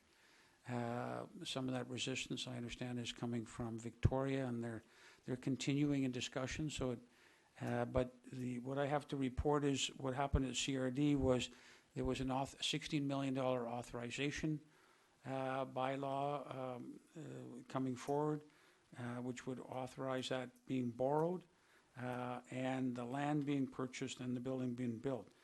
It was made clear that the building would be sufficiently large to house all the fire dispatching if and when they have a unified dispatch center. I know our chief and several other chiefs are very much in favor of one dispatch center. This is a model that they have at what's called ECOM in Vancouver, where they have all the fire, all the police in the Lower Mainland, with the exception of when you get up to Abbotsford. But all of those, they all have their fire housed and their police dispatch housed in one building. So we hope that that will become a reality, but they're still negotiating on the fire side. We can be hopeful. But right now, it's just authorizing to borrow that much money.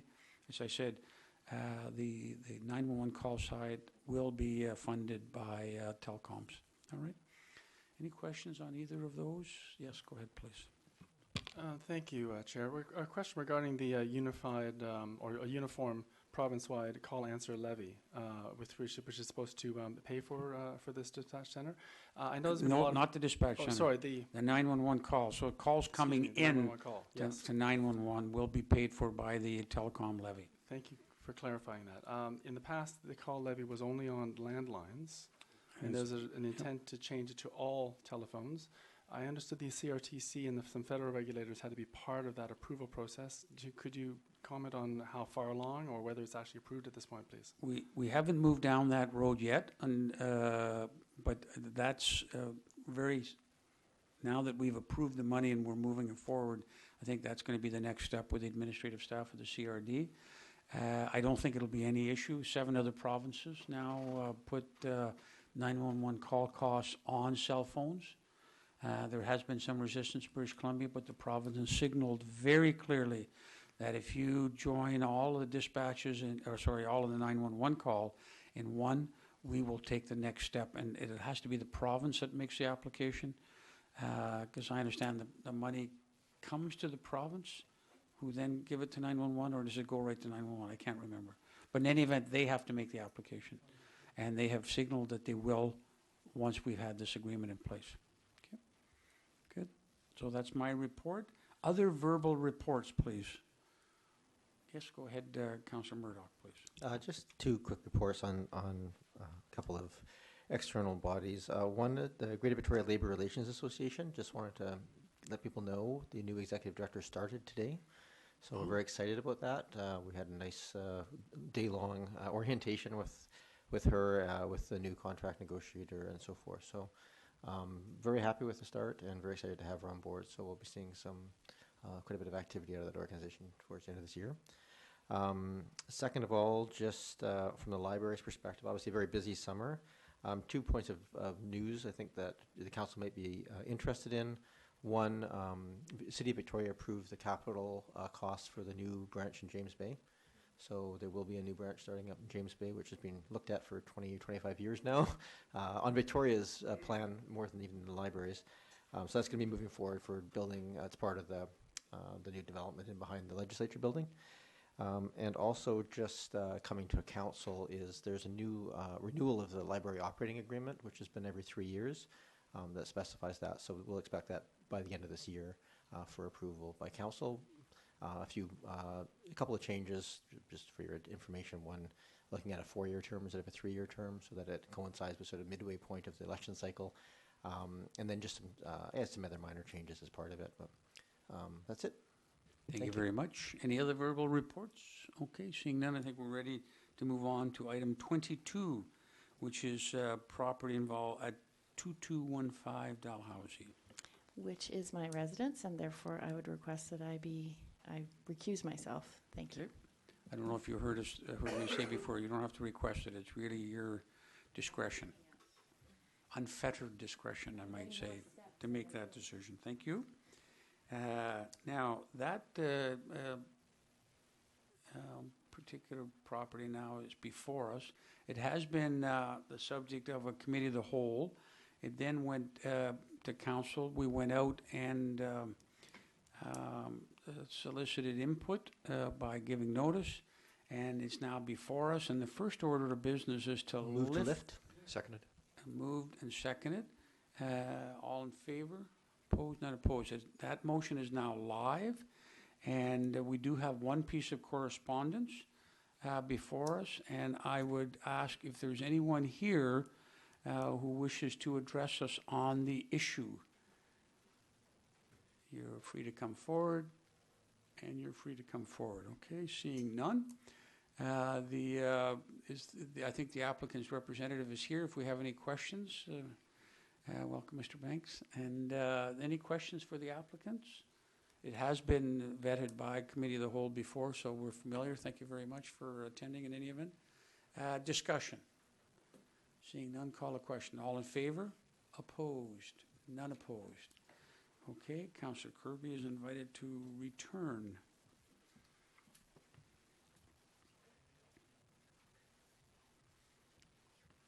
The next item is a similar item, development variance permit at 1705 Monteith Street.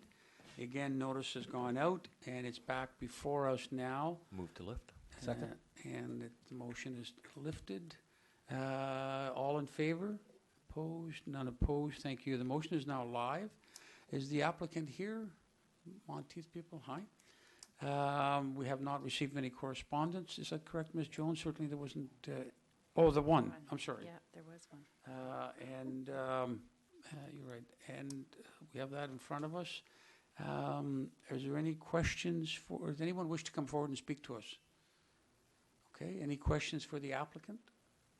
Yes, go ahead, please. A question for staff, actually, if Okay. that's... just for my clarification, there was a letter here just confirming support, but asking about the 7-foot fence adjoining the property.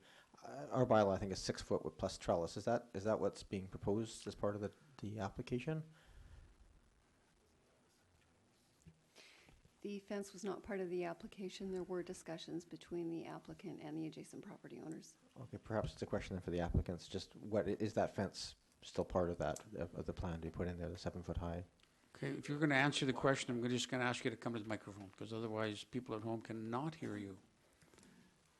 And just state your name, please. It's Mike Dalton, Cedar Construction. We would build it to the allowable bylaw. I think, like you're saying, I think it's a bit above what is allowed, but what is allowed will get built. Thank you. Thank you very much. Thank you. Any other questions for the applicant? Okay, any discussion? Okay, all in favor? Opposed? None opposed. Thank you very much. That's 22 and 23. We move on to 24, which is a matter that was previously considered, and this is an execution of a covenant regarding native species planting enhancement plan at 1231 Beach Drive. Is the applicant or representative here? Hello?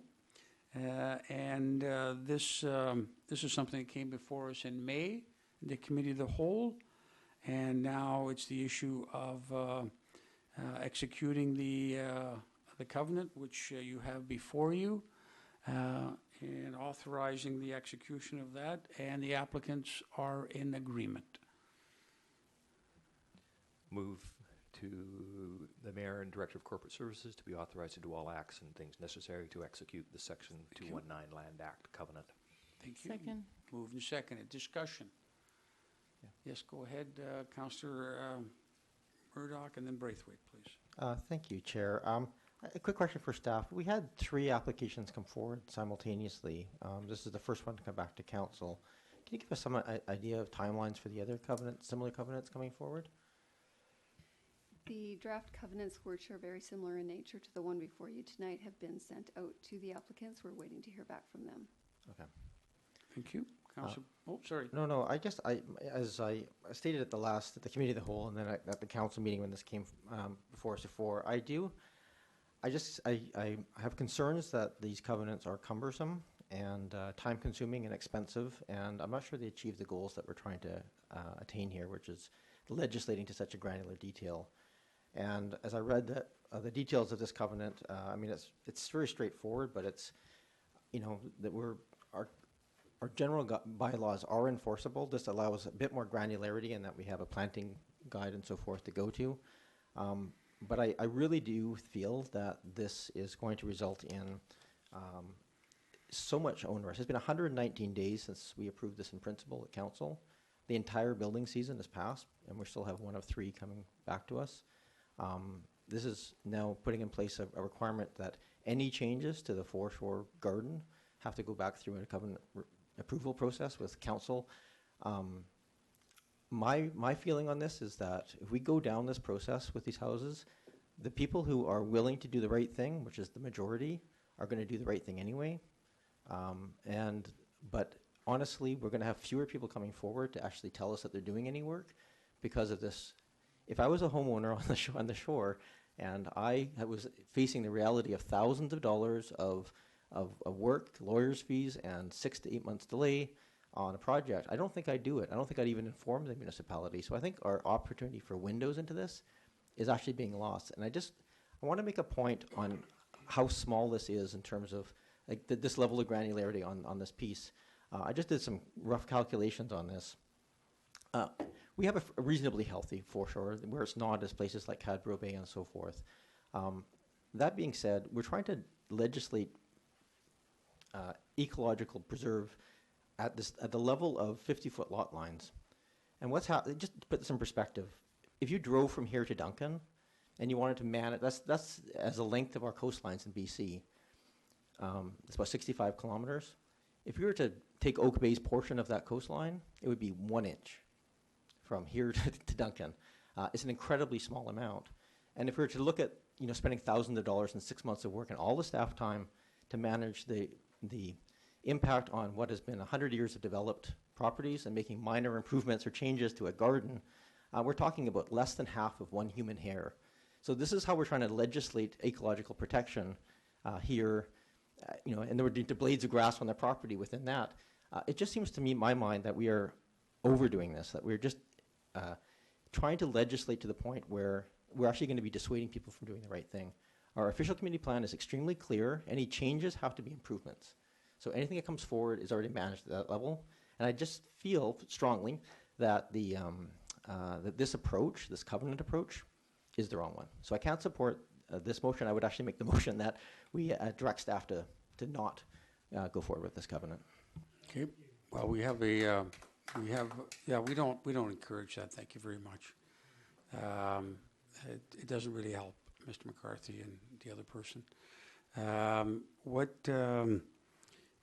We have a motion on the floor, right? So I don't think you can override that motion with but you can defeat it and vote against it. So thank you very much for your comments.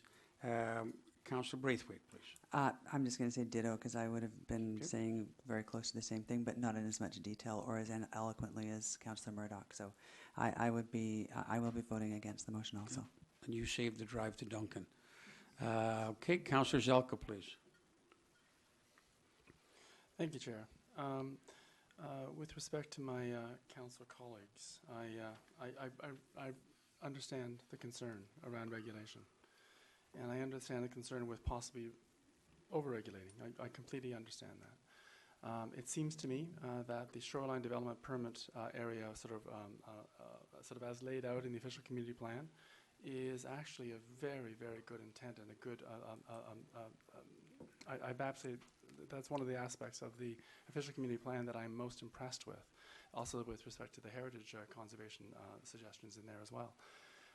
So for the shoreline development permit part in particular, and of course the riparian areas also, I seriously feel strongly that regulation is a very suitable and appropriate way to go.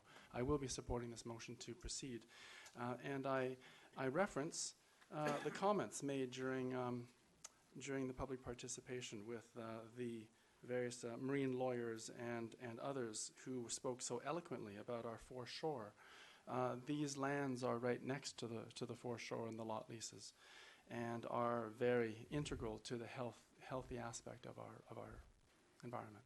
So I have no problems with regulation, as was said to us very clearly, that regulation is a very appropriate way to proceed as a way of supporting and protecting our environment. So I will be supporting this. Thank you very much. Thank you. I have a question just before I call any others. Ms. Jensen, you made some comments about this had been run past our lawyers at the committee of the whole. When that was before summer vacation, which has addled my brain. What was the advice on this issue from our lawyers as to whether or not this was a good thing to go forward? I think you raised it at the committee of the whole, right?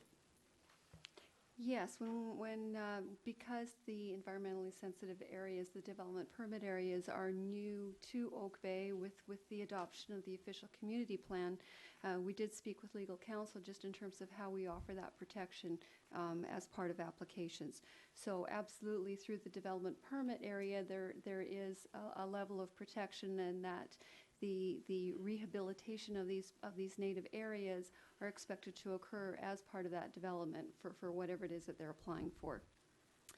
A number of other municipalities are also using covenants to offer just an additional level of protection on these subject areas. It provides an additional flag, just an additional level of protection for these individual sites for not only the current owner but future owners of the property should they decide to go forward and do something on the properties. The legal counsel did say, and we've had these discussions with applicants, nobody has been forced to enter into these covenants. They're doing it based on their own willingness, so it is that additional level of protection. There has been no cost to the applicants for any development of these covenant areas. That has all occurred through our legal counsel through a draft covenant that we can use for these applications. Thank you very much. And there was some comment that made that this somehow, because of the delay, does this delay in the construction? No, with council's approval of the development permit, that then moves forward with registration to the title. There are some conditions that are on the development permits as approved by council, such as protection of that area, providing erosion control, and requirement of a security deposit, which is through the land use procedures bylaw, but it does not slow down the approvals. Thank you very much. All right. So I did see two other hands, Councillor Ney and then Councillor Kirby, please. Thank you very much. Through you, Chair, I do have a question to staff. I thank you, Councillor Murdoch, for bringing this up. I found your argument fairly compelling and worthy of some consideration. I guess My question to staff is to Ms. Jensen, if I may, through your chair. You mentioned that there are other jurisdictions who are using covenants to protect the foreshore development permit area. Are those jurisdictions of the same topography? Is there anything unique about Oak Bay's foreshore line that you may speak to compared to these other jurisdictions? No, they would be similar in nature. For example, View Royal having, similar coastline that we do. Thank you. Councillor Kirby, please. Just Councillor Murdoch's queries kind of raised a flag for me again that we had received some correspondence earlier in the summer about sometime during the summer about the legal fees that were being expected to be paid for by the applicants, and that was onerous and an unexpected cost. And so I'm just wondering, you've just said that our lawyers drafted the covenant, and that cost was not passed on to the applicant? That is correct. So there was some miscommunication, I would assume. They were upset and had emailed all of staff and council about that in the summer. Not this applicant, but another one that we addressed on the same evening. So that was just a misinformation. So there's no additional cost to the applicant if they apply, or if this covenant is applied. No, again, we have had our legal counsel prepare a draft covenant that would be utilized for these kinds of situations. We have borne the cost of that. Moving forward, it would be up to the applicant to determine if they wish to sign it, and then we would have it registered on title. Thank you very much. If I could just maybe shed a little bit of light on there. I don't know what that person was referring to, but I do remember that comment that it was costly. It may well be what the person was referring to is before the applicant signed it, they wanted their own lawyer to have a look. So that would be a cost that they would bear at their cost. So, or maybe a technical person, may not be a lawyer, but some kind of technical person. There's a bit of speculation, but I think that's probably the way some applicants want to make sure that it was properly drawn by the opposing party. So it's probably likely that that's what was being referred to. Okay, Councillor, Councillor Ney and then Councillor Kirby. Do you have a comment too, Councillor Kirby? I just want to just double check on. Can I just clarify? Yep, So there's no legal there's no legal costs or burden added to the applicant, nor is there a delay to their project? There is no delay to the project as a result of the covenant. Okay, thank you.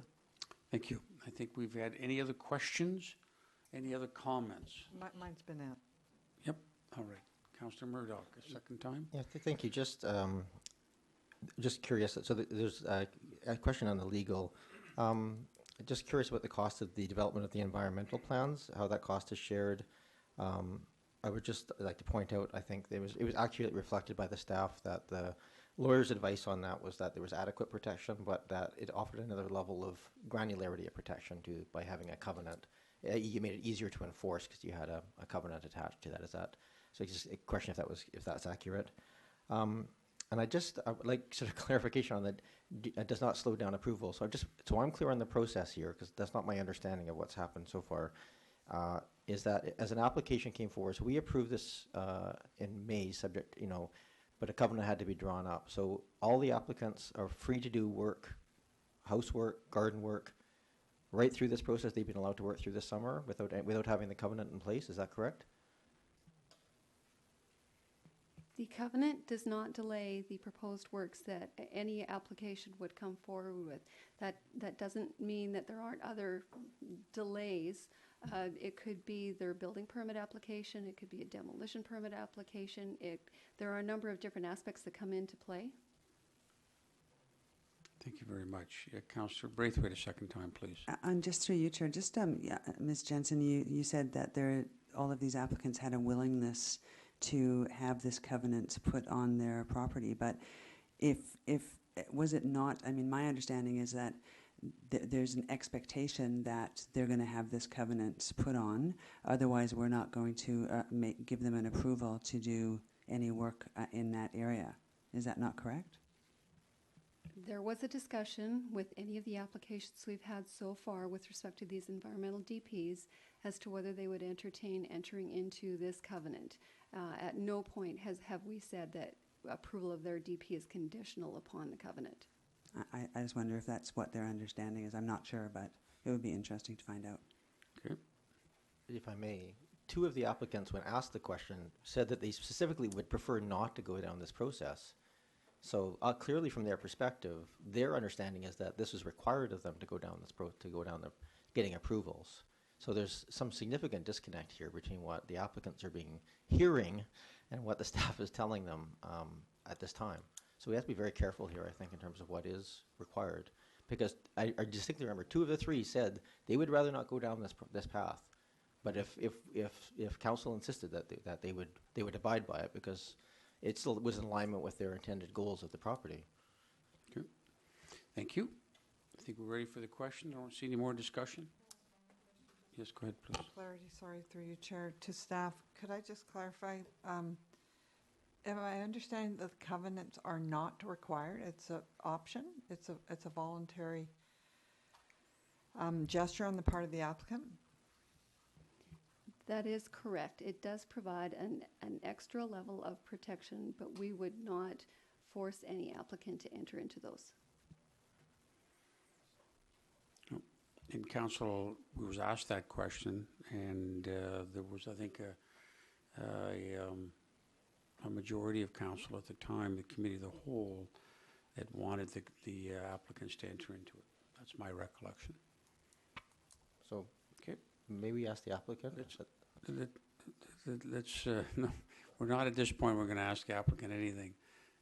We have before us that certainly the note that the applicant was prepared to enter into it. So, Councillor Zelka, please. Okay.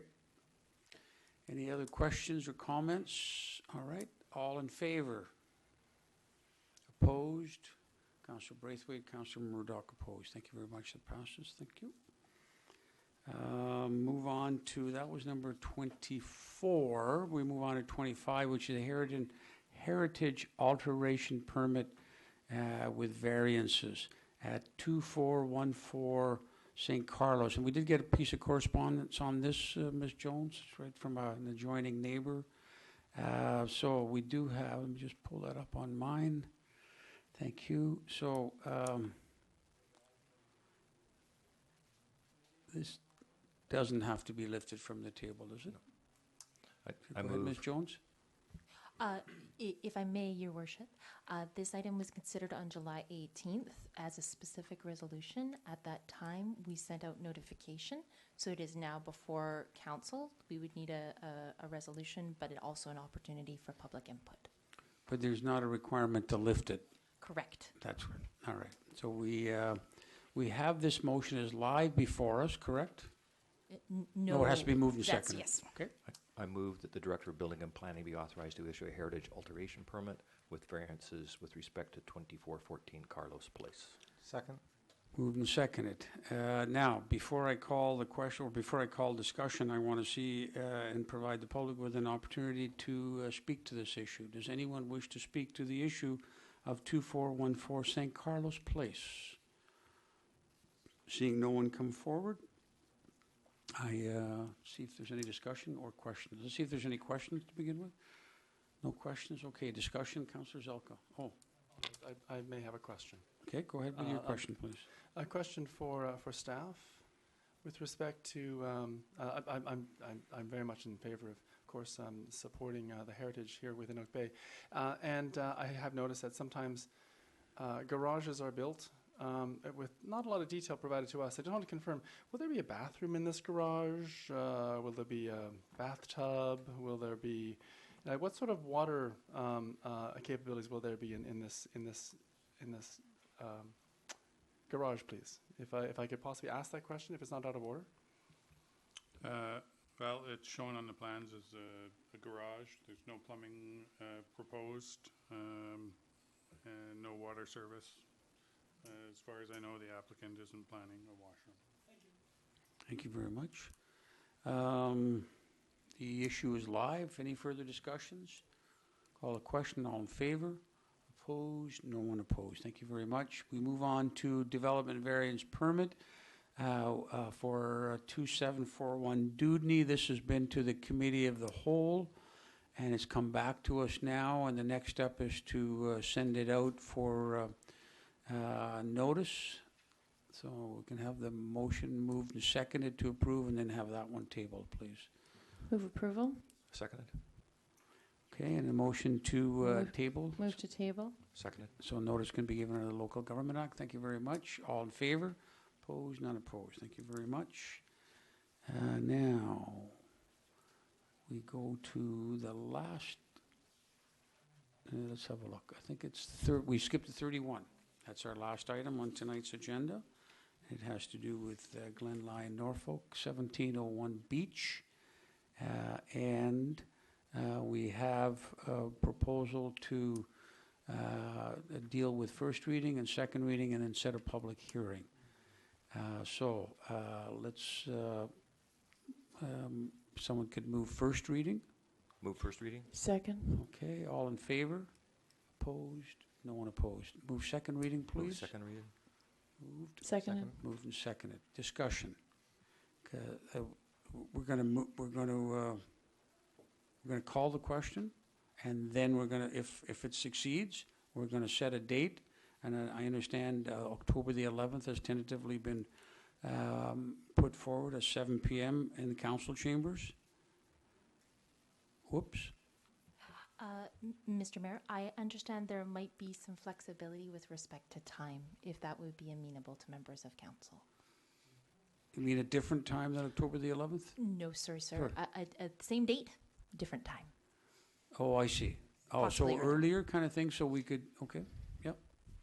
I mean, what's the recommendation then if it's not 7? It is acceptable for you guys to set a date. We would still be circulating a notice with our usual advance times, and so in 10 days we would set the time if the date is acceptable. It would still be in the evening. Okay, thank you. All right, so let's see if there's any questions, or let's first of all, if there's any questions about the application.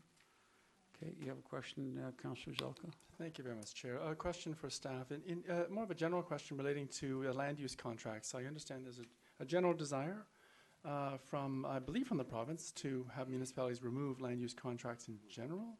And I just want to confirm if that's the case and why. Well, yeah, if you're asking, it's going to be a difficult question if you're asking someone to speculate on why the province does something like this. That might be challenging, but go ahead. See if you can answer that, Ms. Jensen. I'm not sure I can speak to the province, but there is legislation that now says all land use contracts within the province must be removed by 2024. And I think we can go to Hansard perhaps and see what the debate was and who said what. You weren't there, I take it, Ms. Jensen, or you haven't read Hansard? Record of the debates, okay. Any other questions? All right, discussion, please. No discussion. I'm going to call the question. All in favor? Opposed? None opposed. And now we'll set the date by resolution. Move that a public hearing on bylaw 4669 be held at Oak Bay Municipal Hall on October 11th, 2016 at a time to be determined, and that notice be given in accordance with the Local Government Act. Second. Thank you. Moved and seconded. Discussion. All in favor? Opposed? None opposed. That completes a fairly heavy agenda, and there's motion to adjourn and a seconder to that motion and discussion. Seeing none, call the question. All in favor? Opposed? None opposed. Thank you very much for all of you sticking with it. All the best to GNS, and we'll look forward to October the 11th. Thank you.